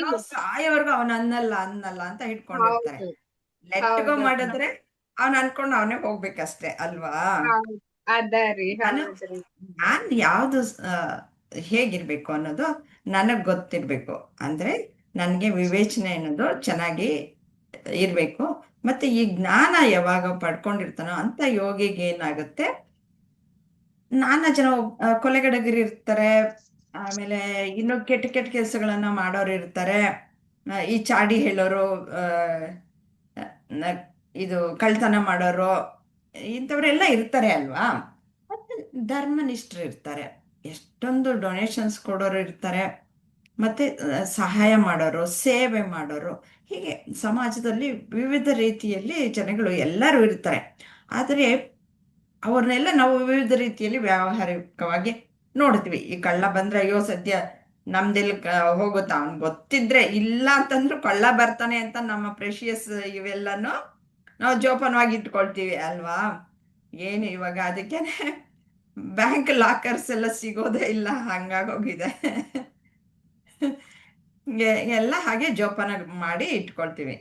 ಆದ್ರೆ ಇದು ಹಾಗೆ ವ್ಯವಹಾರದಲ್ಲಿ ಮಾಡಬಾರ್ದು ಅಂತಲ್ಲ, ಮಾಡೋದು ಅಗತ್ಯ ಆಗಿದೆ, ಮಾಡ್ಬಾರ್ದು. ಆದ್ರೆ ಅವನ್ ಯಾಕೆ ಮಾಡ್ತಾನೆ, ಅವನಿಗೆ ಆ ಬುದ್ಧಿ ಇದೆ, ಅವನಿಗೆ ಇನ್ನೂ ರಿಫೈನ್ ಆಗಿಲ್ಲ, ಅವನು ಇನ್ನು ಮೇಲಕ್ಕೆ ಎತ್ತರಕ್ಕೆ ಅವನು ಬೆಳೆದಿಲ್ಲ. ಬೇರೆಯವರ ವಸ್ತುನ ನಾನು ತಗೊಳ್ಬಾರ್ದು, ಇವಾಗ ನನಗೆ ಯಾವುದು ಆಗ್ಬಾರ್ದು, ನನ್ನ ವಸ್ತುನ ಯಾರು ಕದಿಬಾರ್ದು ಅಂತ ಇದ್ರೆ, ಹಾಗೇನೆ ನಾನು ಅನ್ಯರ ವಸ್ತುವನ್ನ ಕದಿಬಾರ್ದು, ಅದು ಧರ್ಮ ಅನ್ನೋದು. ಹಾಗೆ ಆ ತಿಳುವಳಿಕೆ ಅವನಿಗಿಲ್ಲ ಅಷ್ಟೆ. ಈ ಕೊಲೆಗಡಕರು ಎಲ್ಲರೂ ಅಷ್ಟೇ, ಅವ್ರದ್ದೇ ಒಂದು ನ್ಯಾಯ. ಆದ್ರೆ ಅವರನ್ನು ಕೊಲೆ ಮಾಡಿದ್ರೆ ಅವಾಗ ಅದು ಧರ್ಮ ಅನ್ಸುತ್ತಾ? ಇಲ್ಲ. ಅದಕ್ಕೆ ನಾನು ಬೇರೆಯವ್ರನ್ನ ಪ್ರಾಣವನ್ನು ತೆಗೆದುಕೊಳ್ಳೋದಕ್ಕೆ ನನಗೂ ಹಕ್ಕಿಲ್ಲ ಅನ್ನೋದು ಅವನಿಗೆ ತಿಳಿಬೇಕು. ಆದ್ರೆ ತಿಳಿದಿಲ್ಲ. ಆ ತಿಳುವಳಿಕೆ ಇಲ್ಲದೆ ಇರೋದ್ರಿಂದ ಅವನು ಆ ರೀತಿಯಲ್ಲಿ ನಡ್ಕೊಳ್ತಾನೆ. ಅದೆಲ್ಲ ಎಲ್ಲಿ ಈ ದೇಹ ಮನಸ್ಸು ಬುದ್ಧಿಗಳಲ್ಲಿ ಆಗುವಂತಹವೇ ವಿಚಾರಗಳು ಎಲ್ಲವೂ ಸಹ ಮನಸ್ಸು ಬುದ್ಧಿಯಲ್ಲಿ ಆಗುವಂತಹವೇ ಅಲ್ವಾ. ಅದು ಕಾರ್ಯಗತ ಆಗುವಂತಹದ್ದು ಸ್ಥೂಲವಾಗಿ ಆಗತ್ತೆ. ಇನ್ನು ಕರ್ಮೇಂದ್ರಿಯಗಳ ಮೂಲಕ ಆಗತ್ತೆ. ಅಂದ್ರೆ ಇವು ಎಲ್ಲವೂ ಯಾವುದಕ್ಕೆ ಸಂಬಂಧಪಟ್ಟಿರುವಂತಹದ್ದು? ಎಲ್ಲವೂ ಈ ದೇಹ ಮನಸ್ಸು ಬುದ್ಧಿಗಳೆಲ್ಲ ಪ್ರಕೃತಿಗೆ ಸಂಬಂಧಪಟ್ಟಿರೋದು. ನಾನು ಯಾವಾಗ ಎಲ್ಲವನ್ನು ಆತ್ಮ ಅಂತ ನೋಡ್ತೀನೋ ಅವನಲ್ಲಿರುವುದು ಆತ್ಮವೇ. ಒಬ್ಬ ಕೊಲೆಗಡಕಿನಲ್ಲಿ ಇರುವಂತಹದ್ದು ಆತ್ಮವೇ. ಒಬ್ಬ ಧರ್ಮನಿಷ್ಠನಲ್ಲಿರುವಂತಹದ್ದು ಆತ್ಮನೇ ಅಂತ ನೋಡಿದಾಗ ಇವೆಲ್ಲವೂ ಪರಿಗಣನೆಗೆ ತೆಗೆದುಕೊಳ್ಳಲ್ಲ. ಈ ಆತ್ಮನನ್ನ ಮಾತ್ರ ಪರಿಗಣನೆಗೆ ತೆಗೆದುಕೊಳ್ತೀವಿ. ಅದು ಬದಲಾಗುವಂತಹದ್ದು. ಅವನು ಒಬ್ಬ ಇವತ್ತು ಕಳ್ಳ ಆಗಿರೋನು ನಾಳೆ ಒಳ್ಳೆ ಜ್ಞಾನಿ ಆಗಬಹುದು ಅಲ್ವಾ. ಈ ಆತ್ಮ ಅನ್ನೋದು ಯಾವಾಗ್ಲೂ ಇರುವಂತಹದ್ದೇ. ಅದು ಯಾವಾಗ್ಲೂ ಇಲ್ಲದೆ ಇರುವಂತಹದ್ದಲ್ಲ, ಬದಲಾವಣೆ ಆಗುವಂತಹದ್ದಲ್ಲ. ಯಾವತ್ತೋ ಬರೋದು ಯಾವತ್ತೋ ಹೋಗೋದು ಅಂಥದ್ದು ಏನ ಇಲ್ಲ. ಅದು ಹುಟ್ಟೋದು ಸಾಯೋದು ಅಂಥದ್ದು ಇವತ್ತಿತ್ತು ಕಾಣಿಸ್ಕೊಳ್ತು ನಾಳೆ ಇಲ್ಲ ಅಂಥದ್ದೇನು ಇಲ್ಲ. ಎಲ್ಲವೂ ಆತ್ಮ ಸ್ವರೂಪನೇ. ಪ್ರತಿಯೊಬ್ಬರು ಆತ್ಮಸ್ವರೂಪಿಗಳೇ ಅಂತ ತಿಳ್ಕೊಂಡಾಗ ಸಮಾನವಾಗಿ ಎಲ್ರನ್ನು ನೋಡ್ತಾನೆ ಅವನಿಗೆ. ಹಾಗಾಗಿ ಎಲ್ರಲ್ಲೂ ತಟಸ್ಥ ಭಾವವನ್ನು ಅವನು ತಳೀತಾನೆ. ಯಾರು ಜ್ಞಾನಿಯಾದಂಥವನು, ಅವನಿಗೆ ಯಾವ ಪಕ್ಷಪಾತನೂ ಇರಲ್ಲ. ಇವೆಲ್ಲ ಅವ್ರಿಗೆ ತಿಳುವಳಿಕೆ ಇಲ್ಲದೆ ಕೆಲವರು ಮಾಡ್ತಾರೆ. ಕೆಲವರು ನನಗೆ ಒಳ್ಳೆಯ ಕರ್ಮಗಳನ್ನ ಮಾಡಿದ್ರೆ ನನಗೆ ಪುಣ್ಯ ಬರುತ್ತೆ, ನಾನು ಸ್ವರ್ಗಕ್ಕೆ ಹೋಗ್ಬಿಟ್ಟು ಅಲ್ಲಿ ಸಂತೋಷವಾಗಿರ್ಬೋದು ಅಂತ ಕೆಲವರು ತಿಳ್ಕೊಂಡಿರ್ತಾರೆ. ಎರಡೂ ಕಾಮ್ಯ ಕರ್ಮಗಳೇ. ಜ್ಞಾನಿಗೆ ಮಾತ್ರ ಯಾವ ಸ್ವರ್ಗದ ಆಸೆನೂ ಇಲ್ಲ, ಏನಿಲ್ಲ. ಶಾಶ್ವತವಾದಂತಹ ಆತ್ಮನಲ್ಲಿ ನೆಲೆ ನಿಲ್ಲುವುದೇ ಅವನದಾಗಿರುತ್ತೆ. ಅವನಿಗೆ ಮತ್ತೆ ಈ ಜನನ ಮರಣ ಒಂದು ಚಕ್ರ ಅನ್ನೋದು ಇರಲ್ಲ. ಅದರಿಂದ ಬಿಡುಗಡೆಯನ್ನು ಹೊಂದುತ್ತಾನೆ. ಜನನನೇ ಇಲ್ಲ, ಅದೇ ಸುಳ್ಳು, ಮತ್ತೆ ಮರಣ ಅನ್ನೋದೇ ಸುಳ್ಳು ಅನ್ನುವ ಹಂತಕ್ಕೆ ಬಂದ್ಬಿಡ್ತಾನೆ. ನೀವು ನಿನ್ನೆ ತಾನೇ ಅಪರೋಕ್ಷ ಅನುಭೂತಿಯಲ್ಲಿ ತಿಳ್ಕೊಂಡಿದ್ದೀರ. ಜನನ ಅನ್ನೋದು ಸುಳ್ಳೆ, ಮತ್ತೆ ಮರಣ ಅನ್ನೋದು ಸುಳ್ಳೆ ಅಂತ ಅಂದ್ಬಿಟ್ಟು ಈ ರೀತಿಯಲ್ಲಿ ಒಬ್ಬ ಜ್ಞಾನಿ ಇರ್ತಾನೆ. ಇದೆಲ್ಲವನ್ನು ತಿಳ್ಕೊಳ್ಬೇಕಾದ್ರೆ ಯಾವ ರೀತಿಯಲ್ಲಿ ಅವನು ಸಾಧನೆಯನ್ನು ಮಾಡಬೇಕು ಅನ್ನೋದು ಮುಂದಿನ ಶ್ಲೋಕಗಳಲ್ಲಿ ತಿಳಿಸ್ಕೊಡ್ತಾರೆ. ಒಬ್ಬ ಸಾಧಕ ಅಂದ್ರೆ ಅವನು ಕರ್ಮಯೋಗವನ್ನೆಲ್ಲ ಮಾಡಿ ಮುಗಿಸಿದಾನೆ. ಇವಾಗ ಮನಸ್ಸಿನ ನಿಯಂತ್ರಣಕ್ಕೆ ಅವನು ತಯಾರಾಗಿದ್ದಾನೆ. ಧ್ಯಾನ ಮಾಡಬೇಕು. ತಿಳ್ಕೊಂಡಿರೋ ಜ್ಞಾನ ಎಲ್ಲವನ್ನೂ ಅವನು ಒಳಗಡೆ ನಿಧಿಧ್ಯಾಸ ಮಾಡಬೇಕು. ಅಂದ್ರೆ ಒಬ್ಬೊಬ್ಬರಿಗೆ ಶ್ರವಣ ಮಾತ್ರದಿಂದನೇ ಮುಕ್ತಿ. ಉತ್ತಮ ಅಧಿಕಾರಿಗೆ ಏನಾಗುತ್ತೆ, ಕೇಳಿದ ತಕ್ಷಣನೇ ಅವನಿಗೆ ಜ್ಞಾನ ಅನ್ನೋದು ಒಳಗಡೆ ಇಳಿಯುತ್ತೆ. ಪೂರ್ತಿಯಾಗಿ ನಾನು ಆತ್ಮಸ್ವರೂಪಿ ಅನ್ನೋದು ಗೊತ್ತಾಗೋಗ್ಬಿಡುತ್ತೆ. ಆಮೇಲೆ ಇನ್ನು ಕೆಲವರಿಗೆ ಮನನ ಮಾಡೋದ್ರಿಂದ, ಈ ತರ ಸತ್ಸಂಗಗಳನ್ನ ಮಾಡೋದ್ರಿಂದ ನಾನು ಹೇಗೆ ಆತ್ಮಸ್ವರೂಪಿ ಅನ್ನೋದನ್ನ ವಿವರವಾಗಿ ಸಂಶಯಗಳೆಲ್ಲ ಬಂದದ್ದನ್ನೆಲ್ಲ ನಿವಾರಣೆಗಳನ್ನು ಮಾಡ್ತಾ ಮಾಡ್ತಾ ಚರ್ಚೆ ಮಾಡ್ತಾ ಯುಕ್ತಿಯಿಂದ ಅದನ್ನ ನಾನು ಆತ್ಮಸ್ವರೂಪಿ ಅನ್ನೋದನ್ನ ಮನನದಿಂದ ತಿಳ್ಕೊಳ್ತಾರೆ. ಆದ್ರೆ ಇನ್ನೂ ಕೆಲವರಿಗೆ ಏನೋ ಧ್ಯಾನ ಮಾಡಬೇಕು. ಅದನ್ನ ಪೂರ್ತಿಯಾಗಿ ಈ ಜ್ಞಾನವನ್ನ ನಮ್ಮ ಸುಪ್ತ ಮನಸ್ಸಿಗೆ ಇಳಿಸ್ಬೇಕು. ಅದಕ್ಕೆ ಧ್ಯಾನದ ಅಗತ್ಯ ಇರೋದು. ಅದಕ್ಕೆ ಯಾವ ರೀತಿ ತಯಾರಿಗಳನ್ನು ಮಾಡ್ಕೊಳ್ಬೇಕು, ಹೇಗೆ ಧ್ಯಾನ ಮಾಡಬೇಕು ಅನ್ನೋದು 10ನೇ ಶ್ಲೋಕದಿಂದ ತಿಳಿಸ್ತಾರೆ. ನೆಕ್ಸ್ಟ್ ಇಂದ್ರಮ್ಮ ಅವರಲ್ವಾ. ಯೋಗಿ ಯುಂಜೀತ ಸತತಂ ಆತ್ಮಾನಂ ರಹಸ್ಯ ಸ್ಥಿತಃ ಏಕಾಕಿ ಯತ ಚಿತ್ತಾತ್ಮ ನಿರಾಶೀರಪರಿಗ್ರಹ. ಯೋಗ ಸ್ಥಿತಿಯನ್ನು ಬಯಸುವವರು ಏಕಾಂತದಲ್ಲಿ ವಾಸಿಸಬೇಕು. ಮನಸ್ಸು ಮತ್ತು ದೇಹವನ್ನು ನಿಯಂತ್ರಿಸಿಕೊಂಡು ನಿರಂತರವಾಗಿ ಧ್ಯಾನದಲ್ಲಿ ತೊಡಗಬೇಕು ಮತ್ತು ಸ್ವಾರ್ಥಪರವಾದ ಆಸೆಗಳನ್ನು ಹಾಗೂ ಭೋಗಕ್ಕಾಗಿ ಫಲದ ಅಪೇಕ್ಷೆಯನ್ನು ತೊಡೆದು ಹಾಕಬೇಕು.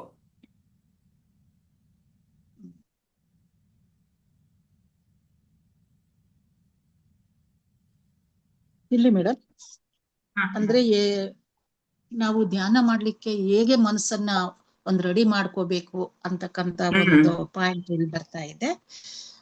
ಉತ್ತಮ ಫಲವನ್ನ ಮಾಡ್ಬೇಕಾದ್ರೆ ರೈತ ಈಗ ಹೊಲದಲ್ಲಿ ಉತ್ತಿ ಬೆಳಿತಾನೆ, ಅದನ್ನ ಹಾಗೆ ಬಿಡ್ಲಿಕ್ಕಾಗೋದಿಲ್ಲ, ಸುತ್ತ ಬೇಲಿ ಹಾಕ್ತಾನೆ, ಇಲ್ದ್ರೆ ಕಾವಲ್ ಕಾಯ್ತಾನೆ. ಹಾಗೆ ಅದೇ ತರಹ ಇಲ್ಲಿ ನಾವು ಎಲ್ಲದಕ್ಕೂ ರೆಡಿ ಆಗಿದ್ವಿ. ಈಗ ಧ್ಯಾನದ ಮೂಲಕ ನಾವು ಧ್ಯಾನದಲ್ಲಿ ಅಂತ ಹೇಳಿದ್ರೆ ನಾವು ಒಂದೇ ಒಂದು ವಸ್ತುವಿನಲ್ಲಿ ನಮ್ಮ ಇದನ್ನ ಏನು ಯೋಗವನ್ನ ವರ್ತಿಸ್ಕೊಳ್ಳೋದು ಅಂತ ಅನ್ಸುತ್ತೆ. ಆದ್ರೆ ಉತ್ತಮ ಫಲವನ್ನ ನಾವು ಪಡಿಬೇಕಾದ್ರೆ ಅದ್ ಮೊದಲು ಸಿದ್ಧತೆ ಮಾಡ್ಕೋಬೇಕಾಗ್ತದೆ. ಧ್ಯಾನ ಅಂತಂದ್ರೆ ನಾವು ಅನೇಕ ರೂಪದಲ್ಲಿ ನಾವು ಕಂಡುಕೊಳ್ಳಕ್ ಪ್ರಯತ್ನ ಪಡ್ತಿದ್ವಿ. ಮೊದ್ಲು ಕಣ್ಮುಚ್ಕೊಂಡು ದೇವ್ರ ಮೇಲಿದಾನೆ ಅನ್ಕೊಂಡು ನಮ್ ಶಕ್ತಿ ಅಲ್ಲಿ ಹೋಗ್ತದೆ, ಮೇಲಿಂದ ನಮಗೆ ಶಕ್ತಿ ಸಿಗ್ತದೆ ಅಂತ ಏನೇನೋ ಕಲ್ಪನೆ ಇತ್ತು. ಎಲ್ಲಾ ವಸ್ತುಗಳಲ್ಲಿ ಎಲ್ಲಾ ಕೆಲಸ ಮಾಡ್ಬೇಕಾದ್ರೆ ಎಲ್ಲಾ ಕರ್ಮಗಳನ್ನು ಮಾಡ್ಬೇಕಾದ್ರೆ ಧ್ಯಾನಾವಸ್ಥೆಯನ್ನು ನಾವು ಭಗವಂತನ ಒಂದು ಪ್ರತಿಫಲ ನಾವು ನಿರೀಕ್ಷಿಸದೆ ಭಗವಂತನಿಗೆ ಅರ್ಪಣೆ ಮಾಡಿ ಮಾಡ್ತಕ್ಕಂಥದ್ದು ಅದು ಧ್ಯಾನ ಆಗ್ಬೋದು. ಆದ್ರೆ ಇಲ್ಲಿ ಯೋಗಿ ಆಗ್ಬೇಕಾದ್ರೆ, ಕಂಟ್ರೋಲ್ ಮಾಡ್ಬೇಕಾದ್ರೆ ನಾವು ಹೇಗೆ ಇದು ಮಾಡ್ಬೇಕು, ಆ ಒಂದು ಜಾಗವನ್ನು ಹೇಗೆ ಸಜ್ಜು ಮಾಡ್ಕೋಬಹುದು. ಹಿಂದಿನ ಕಾಲದಲ್ಲಿ ಋಷಿ ಮುನಿಗಳೆಲ್ಲ ಕಾಡಿಗೆ ಹೋಗ್ತಿದ್ರು, ಗುಹೆಗಳನ್ನ ಆರಿಸ್ಕೊಳ್ತಿದ್ರು. ಒಂದು ಇದನ್ನ ನಿರ್ಜನವಾದ ಪ್ರದೇಶವನ್ನ ಆರಿಸ್ಕೊಂಡು ಅಲ್ಲಿ ಯಾವಾಗ್ಲೂ ಒಬ್ಬರೇ ಇದ್ದುಕೊಂಡು ಧ್ಯಾನ ಮಾಡ್ತಾ. ಮೇಡಮ್ ಏಕಾಂತ ಕೇಳಿಸ್ತಾ ಇದ್ಯಾ? ಕೇಳಿಸ್ತಾ ಇದೆ. ಏಕಾಂತ ಸ್ಥಳಕ್ಕೆ ಹೋಗಿ ಅಲ್ಲಿ ಕುತ್ಕೊಂಡು ಧ್ಯಾನ ಮಾಡ್ತಾ ಇದ್ರು. ಅಂದ್ರೆ ಅಲ್ಲಿ ಏನು ಯಾರು ಮಾತಾಡೋರು ಇರ್ತಿರ್ಲಿಲ್ಲ, ಅವ್ರ ಸಂಘ ಇದು ಏನು ಇರ್ತಿರ್ಲಿಲ್ಲ. ಒಬ್ರೇ ಇರ್ಬೇಕು ಅಂತಕ್ಕಂಥದ್ದನ್ನ ಅದನ್ನ ಶೋಧನೆ ಮಾಡ್ಕೊಂಡು ಆ ವಾತಾವರಣದಲ್ಲಿ ಅವರು ಮನಸ್ಸನ್ನ ಸಿದ್ಧಗೊಳಿಸ್ತಿದ್ರು. ಈಗ ನಾವೊಂದು ಪರಿಸ್ಥಿತಿಗಳಲ್ಲಿ ನಮ್ಗೆ ಕಾಡಿಗೆ ಹೋಗ್ಲಿಕ್ಕಾಗಲ್ಲ, ಹಿಮಾಲಯ ಪರ್ವತಕ್ಕೂ ಹೋಗ್ಲಿಕ್ಕಾಗೋದಿಲ್ಲ. ಇಂಥ ಒಂದು ವ್ಯವಸ್ಥೆಯಲ್ಲಿ ನಮ್ಮಲ್ಲಿರ್ತಕ್ಕಂತಹ ಒಂದು ರೂಮ್ ಆಗಿರ್ಬೋದು ಅಥವಾ ಹಾಲ್ ಆಗಿರ್ಬೋದು, ಯಾವುದೇ ಒಂದು ಮನೆಯಲ್ಲಿ ಇರ್ತಕ್ಕಂಥ ಇದನ್ನ ಒಂದು ವ್ಯವಸ್ಥೆ ಮಾಡ್ಕೋಬೇಕಾಗ್ತದೆ. ನಾವು ಆ ಕೋಣೆ ಒಳಗೆ ಒಂದು ಮೂಲೆನಾದ್ರೂ ಹಾರಿಸ್ಕೊಂಡು ಆಸನವನ್ನ ನಮ್ಗೆ ಹೇಗ್ ತಿಳಿತದೋ, ಈಗಂತೂ ಜಿಂಕೆ ಆಸನ ಅದೆಲ್ಲ ಮಾಡ್ಲಿಕ್ಕೆ ಆಗೋದಿಲ್ಲ. ಆದ್ರೆ ಇರ್ತಕ್ಕಂಥ ಮನೆಯಲ್ಲಿ ಆಸನವನ್ನ ಮಾಡ್ಕೊಂಡು ಅದ್ರ ಮೇಲೆ ಕುಳಿತುಕೊಂಡು ನಮ್ಮ ಮನಸ್ಸನ್ನ ನಿಗ್ರಹ ಮಾಡ್ಕೊಂಡು ದೇವ್ರ ಕಡೆ ನಾವು ಹರಿಸ್ಬೋದು ಅನ್ಸುತ್ತೆ ನನಗೆ. ಅದನ್ನೆಲ್ಲ ನೋಡಿ ಬೇರೆಯವ್ರನ್ನ ಹಾಸ್ಬೋದು, ಏನಾದ್ರೂ ಮಾಡ್ಬೋದು. ಆದ್ರೆ ಅನಾವಶ್ಯಕವಾದ ಒಂದು ಮಾತುಗಳಿಗೆ ಮನಸ್ಸನ್ನ ನಿರ್ಜನ ಪ್ರದೇಶದಲ್ಲಿ ಒಂದು ಕುತ್ಕೊಂಡು ಬರೀ ಧ್ಯಾನ ಕಣ್ಮುಚ್ಕೊಳ್ಳೋದಲ್ಲ, ಮನಸ್ಸನ್ನು ನಾವು ನಿಗ್ರಹಿಸ್ಬೇಕಾಗ್ತದೆ. ಮನಸ್ಸು ಯಾವುದೇ ವಿಷಯಗಳಿಗೆ ಅದನ್ನ ಅಂದ್ರೆ ದೇವರನ್ನೇ ಅಥವಾ ಆತ್ಮನನ್ನ ಒಂದು ಇದನ್ನ ಕುರಿತ್ಕೊಂಡು ಚಿಂತನೆ ಮಾಡ್ಬೇಕು. ಅದು ಅಲ್ಲಿ ನಮಗೇನ್ ಬೇಕು, ಪ್ರಶಾಂತತೆವಾದಂತಹ ಜಾಗ ಬೇಕು. ಮತ್ತು ಮನಸ್ಸು ಅಂತದೆ ಅದನ್ನು ನಿಗ್ರಹ ಮಾಡ್ಲಿಕ್ಕೆ ನಮ್ಮ ಇದನ್ನ ಕಂಟ್ರೋಲ್ ಮಾಡ್ಕೋಬೇಕಾಗ್ತದೆ. ಯಾವುದೇ ಆದ ಒಂದು ಏನು ಈ ಯಾವುದೇ ಇಂದ್ರಿಯ ವಸ್ತುಗಳಿಗೆ ಅಚಿಂತಿಸೋದನ್ನ ಬಿಟ್ಟು ದೇವರ ಕಡೆಗೆ ನಾವು ಇದನ್ನ ಮನಸ್ಸನ್ನ ಹರಿಸ್ಬೇಕಾಗ್ತದೆ. ಮತ್ತೆ ಏನ್ ಆಸೆನ ಏನ್ ಬಂದ್ರೂ ಕೂಡ ಅದಕ್ಕೆ ಆಸಕ್ತರಾಗಿರ್ಬಾರ್ದು. ಅನೇಕ ಒಂದು ಅಡ್ಡ ಹಾದಿಯಲ್ಲಿ ಬರ್ತಕ್ಕಂಥ ಏನೇನೋ ಕಲ್ಪನೆಗಳು ಬರುತ್ತೆ, ಯೋಚನೆಗಳು ಬರ್ತದೆ. ಅದನ್ನೆಲ್ಲ ಬಿಟ್ಟು ಹಾಕಿ ನಮ್ಮ ಗುರಿ ಏನಿದೆ, ನಾನು ಧ್ಯಾನಕ್ಕೆ ಹೋಗ್ಬೇಕು, ನಾನು ಪರಮಾತ್ಮನನ್ನ ನೆನೆಸ್ಕೋಬೇಕು, ಧ್ಯಾನಿಸ್ತಕ್ಕಂತಹ ಒಂದು ವಿಧಿಯನ್ನು ತಿಳಿಬೇಕು ಅಂತೇಳಿ ಯೋಗಿ ಇದು ಮಾಡ್ತಾನೆ. ಅಪರಿಗ್ರಹ ಅಂತ ಹೇಳ್ತೀವಲ್ಲ, ಆ ತರ ಆದಾಗ ನಾವು ಕೂಡ ಆ ತರ ಆಗಿ ನಾವು ಅಂದ್ರೆ ಯಾವುದೇ ಒಂದು ಇದಕ್ಕೆ ಒಳಗಾಗದೆ, ಬೇರೆಯವ್ರಿಗೆ ಯಾವ್ದೊಂದು ಏನು ಕೇಳ್ಕೊಳ್ದಾಗೆ, ಬೇರೆಯವ್ರ ಹತ್ರ ಏನು ನಿರೀಕ್ಷಣೆ ಮಾಡದ ಹಾಗೆ ಈ ಒಂದು ಮನಸ್ಸನ್ನ ಎಲ್ಲಾ ಫಲಾಪೇಕ್ಷೆ ಇದ್ಯಾವುದೂ ನಿರೀಕ್ಷಣೆ ಇಲ್ದಲೆ ನಾವು ಕೂಡ ಒಬ್ಬ ಯೋಗಿ ಆಗಬಹುದು. ಮತ್ತೆ ಕೇವಲ ಧ್ಯಾನ ಮಾಡಿದಾಗ ಮಾತ್ರ ಮನಸ್ಸು ಏಕಾಗ್ರಗೊಳಿಸ್ತದೆ ಅನ್ನೋಗೂ ಇಲ್ಲ. ಅದ್ರ ಕಡೆ ಯಾವ ಕಡೆನೂ ಮನಸ್ಸನ್ನ ನಾವು ಸಾಧ್ಯವಾದಷ್ಟು ಬಿಟ್ಟು ಹಾಕಿ ಆದರ್ಶದ ಕಡೆಗೆ ಅದನ್ನ ಒಲು ಮಾಡಿಕೊಂಡು ಅದನ್ನ ಮೆಲುಕು ಹಾಕೋತ ಪರಮಾತ್ಮನ ಕಡೆ ಧ್ಯಾನಕ್ಕೆ ಅಥವಾ ಚಿಂತನೆಗೆ ನಮ್ಮ ಇದನ್ನ ಕಳಿಸ್ಬೇಕಾಗ್ತದೆ. ಅಂದ್ರೆ ಅಭ್ಯಾಸ ಮಾಡ್ಕೋಬೇಕಾಗ್ತದೆ. ಆ ಸ್ವಭಾವ ನಮ್ಮಲ್ಲಿ ಬರ್ತದೆ. ಧ್ಯಾನ ಚೆನ್ನಾಗಿ ಆಗಿದೆ ಅಂತ ಕೆಲವು ಸರಿ ಅನಿಸ್ತದೆ. ಆದ್ರೆ ಅನೇಕ ಒಂದು ಮಾನಸಿಕ ಚಂಚಲತೆಯಿಂದ ಧ್ಯಾನ ಅಂದ್ರೆ ಏನು ಅಂತಾನೆ ಕೆಲವು ಸಾರಿ ಗೊತ್ತಾಗಲ್ಲ. ಏನು ಆಲೋಚನೆಗಳಿಲ್ಲದೆ ಧ್ಯಾನನ, ಅಥವಾ ಪರಮಾತ್ಮನನ್ನ ನೆನೆಸ್ಕೊಳ್ಳೋದೇ ಒಂದು ಧ್ಯಾನನ, ಅಥವಾ ಒಂದು ಗುರಿ ಇಟ್ಕೊಂಡು ಒಂದು ನಾಮದ ಫಲ ಅಪೇಕ್ಷೆಯಿಂದ ಮಾಡ್ತಕ್ಕಂಥದ್ದೇ ಧ್ಯಾನನ, ಅಥವಾ ಶೂನ್ಯನೇ ಧ್ಯಾನನ? ಇದೆಲ್ಲವನ್ನ ತಿಳ್ಕೊಬೇಕಾದ್ರೆ ಧ್ಯಾನದ ಒಂದು ಅನೇಕ ಮೆಟ್ಲುಗಳನ್ನ ನಾವು ಅಧ್ಯಯನ ಮಾಡ್ಬೇಕಾಗ್ತದೆ. ಆ ಅಧ್ಯಯನ ಮುಂದೆ ಸಿಗ್ಬೋದು ಗೀತೆ ಒಳಗೆ, ಅಥವಾ ನಿಮ್ಮ ಮೂಲಕ ನಮಗೆ ಅದು ಈ ಸಿಗ್ತದೆ ಅನ್ಸುತ್ತೆ. ಧ್ಯಾನದ ಅಧ್ಯಾಯದಲ್ಲಿ ಈ ಶ್ಲೋಕದ ಈ ಅಧ್ಯಾಯದಲ್ಲಿ ಸಮಗ್ರವಾಗಿ ಎಲ್ಲ ತಿಳಿಸಿದ್ದಾರೆ.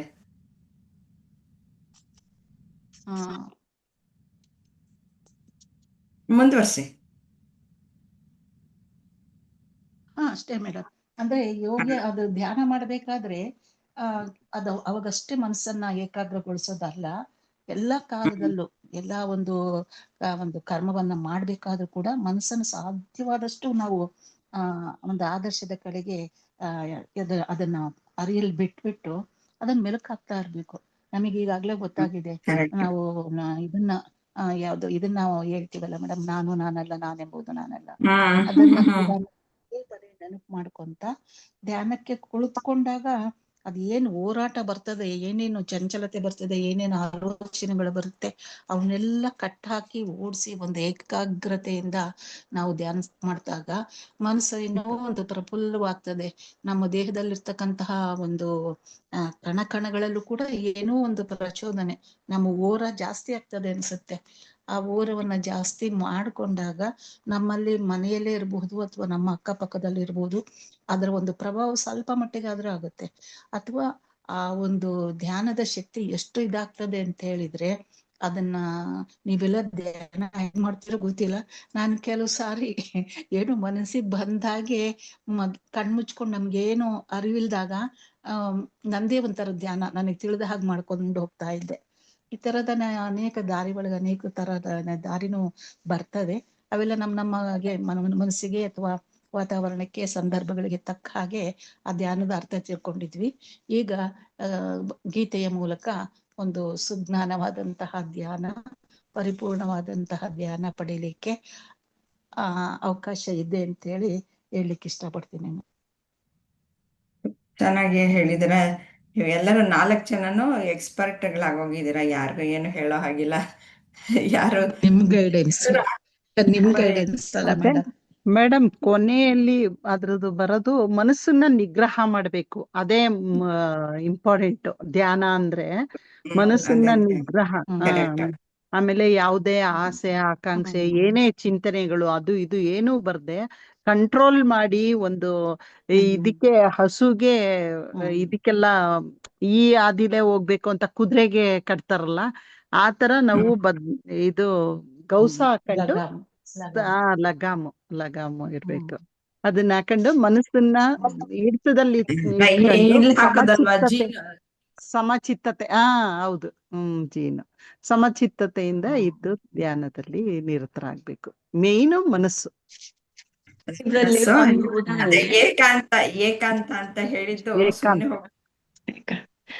ಇದ್ರಲ್ಲಿ ಒಂದು ಉದಾಹರಣೆ ಹೇಳ, ಅದನ್ನ ಮನೆ ಕಡೆ ಎಲ್ಲ ಯೋಚನೆ ಮಾಡ್ತಾ ಇದ್ರೆ ಅದು ಏಕಾಂತ ಅಲ್ಲ. ಮನೆ ಕೂತ್ಕೊಂಡು ನಾವು ಇವರು ಲಕ್ಷ್ಮೀ ಆವಾಗ್ಲೇ ಯಾವ್ದೋ ವಿವರಣೆ ಕೊಡುವಾಗ 2 ಕೋಣೆಗಳನ್ನು ಮಾಡ್ಕೊಳ್ಳಿ, ಒಂದು ಕೋಣೆ ಎಲ್ಲರೂ ಸೇರ್ಕೊಂಡು ವ್ಯವಹಾರ ಮಾಡುವಂಥದ್ದು, ಇನ್ನೊಂದು ನನ್ನ ಮನಸ್ಸಿನ ಕೋಣೆ, ನಂದೇ ಅದು ಸಪ್ರೇಟ್ ಆಗಿರ್ಬೇಕು ಅಂತ. ಹಾಗೆ ಅದು ಏಕಾಂತ. DVG ಅವರ ಒಂದು ಇದ್ರಲ್ಲಿ ಬರುತ್ತೆ, ತಿಮ್ಮನ ಕಗ್ಗಾಲದಲ್ಲಿ.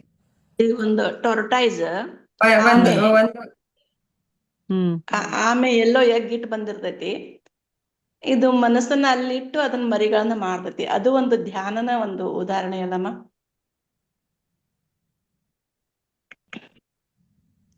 ಇರ್ಬೋದು, ನಂಗೆ ಆಮೇಲೆ ಟಾಟಾಯಿಸ್ ಗೊತ್ತಿಲ್ಲ. ಅದೇ ತುಂಬಾ ಮರಿ ಇದು ಮೊಟ್ಟೆ ಮರಳಲ್ಲಿ ಮತ್ತದ್ ಮರಿ ಹೇಗ ಆಗ್ತಾವ, ಇದು ಧ್ಯಾನದಿಂದನೇ ಮರಿ ಮಾಡ್ತೈತೆ ಅಂತೆ. ನೀರಲ್ಲಿದ್ದು, ಇದು ನೀರಲ್ಲಿ ಇರುತ್ತೆ, ಆ ಎಗ್ಗೆಲ್ಲ ಮರಳಲ್ಲಿರುತ್ತೆ. ಒಂದು ದಡದಲ್ಲಿ ಆಮೆಯ ಮೊಟ್ಟೆಗಳು ನೀರು ಕುಡ್ಕೊಂಡು ಹೋಗುತ್ತೆ, ಇನ್ನೊಂದು ದಡದಲ್ಲಿ ನೋಡ್ತೀವಲ್ಲ ಟಿವಿಲೆಲ್ಲ ನೋಡ್ತೀವಲ್ಲ, ಅದು ಅದು ಹುಟ್ಟಿದ ತಕ್ಷಣ ಅದಕ್ಕೆ ಕಡೆ ಹೆಂಗ್ ದಡ ಗೊತ್ತು ನಾನ್ ಇದ್ದಾರೆ. ನೀರಿಗೆ ಹೋಗ್ಬೇಕು ಅಂತ ಹೋಗುತ್ತವೆ ಅವು. ಆಮೇಲೆ ಅದನ್ನ ಮರಿ ಫ್ಯಾನ್ ಆದ್ಮೇಲೆ ಕಳ್ಸಿ ನೀರಿಗೆ ಬರ್ತವೆ. ಹಾ ಬರುತ್ತವೆ. ಅದು ಒಂದು ಯೋಗದ ದೃಷ್ಟಿಯಿಂದ ಮರಿಗಳನ್ನು ಮಾಡ್ತಾವ ಅಂತಾನು ಇದೆ ಅಮ್ಮ ಅದು. ಇರ್ಬೋದೇನೋ, ನನಗ್ ಗೊತ್ತಿರ್ಲಿಲ್ಲ. ಹ್ಮ್ ಹಾಗೆ ಏಕಾಂತ ಅಂತಂದ್ರೆ ಹಾಗೆ ನಾವು ಎಲ್ಲಿ ಇರ್ತೀವೋ ಅಲ್ಲೇನೆ ಏಕಾಂತವಾಗಿ ಇರ್ಬೋದು. ಮಾರ್ಕೆಟ್ ಪ್ಲೇಸ್ ಅಲ್ಲೇ ಇರ್ಬೋದು. ಆದ್ರೆ ನಾನು ಏಕಾಂಗಿಯಾಗಿರೋದಕ್ಕೆ ಸಾಧ್ಯ ಇದೆ. ಏನಂದ್ರೆ ಅದನ್ನ ನಾನು ಅಭ್ಯಾಸ ಮಾಡ್ಕೊಳ್ಬೇಕಷ್ಟೆ. ನನ್ನ ಮನಸ್ಸನ್ನ ನಿಯಂತ್ರಣ ಇಟ್ಕೊಳ್ಬೇಕು, ಮತ್ತೆ ಇಂದ್ರಿಯಗಳನ್ನ ನಿಯಂತ್ರಣದಲ್ಲಿ ಇಟ್ಕೊಳ್ಬೇಕು. ಇಲ್ಲಿ ದೇಹವನ್ನ ನಿಯಂತ್ರಿಸ್ಬೇಕು ಅಂದ್ರೆ ಇಂದ್ರಿಯಗಳ ನಿಯಂತ್ರಣ ಮತ್ತೆ ಮನಸ್ಸನ್ನ ಅಕ್ಕಮ್ಮ ನಿಯಂತ್ರಣ ಮಾಡ್ಕೊಂಡು ಯಾವಾಗ್ಲೂನು ನಮ್ಮ ಬುದ್ಧಿಯನ್ನ ಅಕ್ಕಮ್ಮ ಸೂಕ್ಷ್ಮ ದೇವ್ರದೊಂದು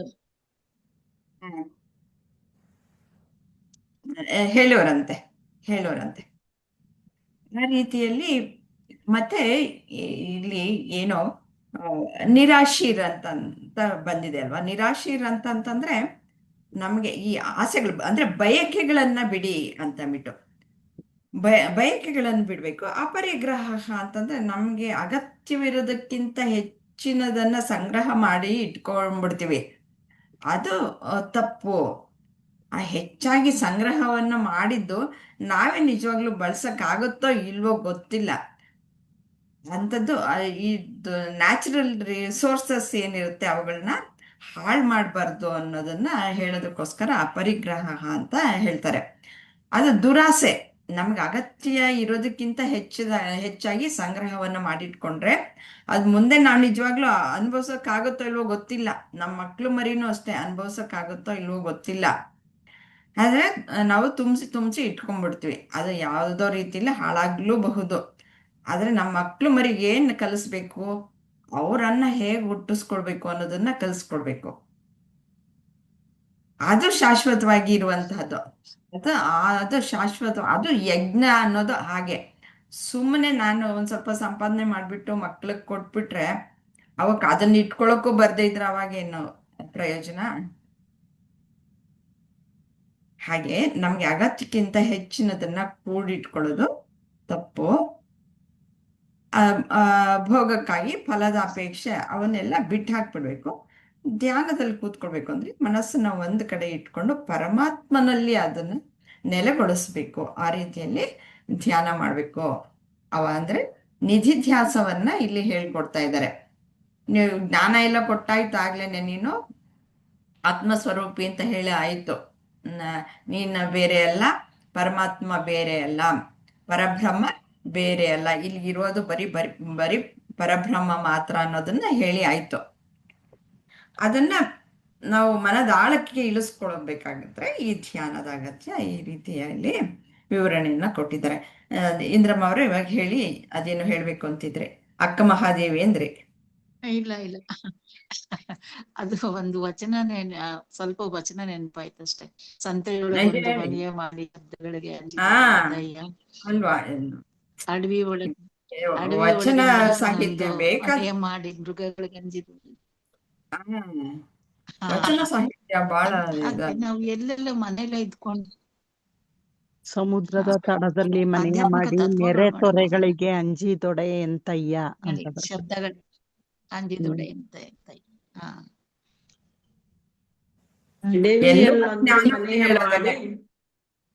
ಅಡಿವೆಯಲ್ಲೊಂದು ಮನೆಯ ಮಾಡಿ ಮೃಗ ಪ್ರಾಣಿಗಳಿಗೆ ಅಂಜಿದೊಡೆಯನಯ್ಯ ಅಂಜಿದೊಡೆಯ. ಬೆಟ್ಟದ ಮೇಲೊಂದು ಮನೆಯ ಮಾಡಿ ಬೆಟ್ಟದ ಮೇಲೊಂದು ಅಂಜಿದೊಡೆ. ಸಂತೆಯೊಳಗೊಂದು ಮನೆಯ ಮಾಡಿ ಶಬ್ದಗಳಿಗೆ ಅಂಜಿದರೆ ಎಂತಯ್ಯ. ಸಂತೆಲಿ ಶಬ್ದ, ಇದ್ರಲ್ಲಿ ಕಾಡಲ್ಲಿ ಮೃಗ, ಆಮೇಲೆ ಸಮುದ್ರದಲ್ಲಿ ಶಬ್ದ. ಬೆಟ್ಟದ ಮೇಲೊಂದು ಮನೆಯ ಮಾಡಿ. ಹೌದು ಮೃಗಗಳಿಗೆ ಮೃಗಗಳಿಗೆ ಶ್ರೀ ಗುರುಭ್ಯೋ ನಮಃ. ಓಂ ಶ್ರೀ ಕೃಷ್ಣಾರ್ಪಣಮಸ್ತು.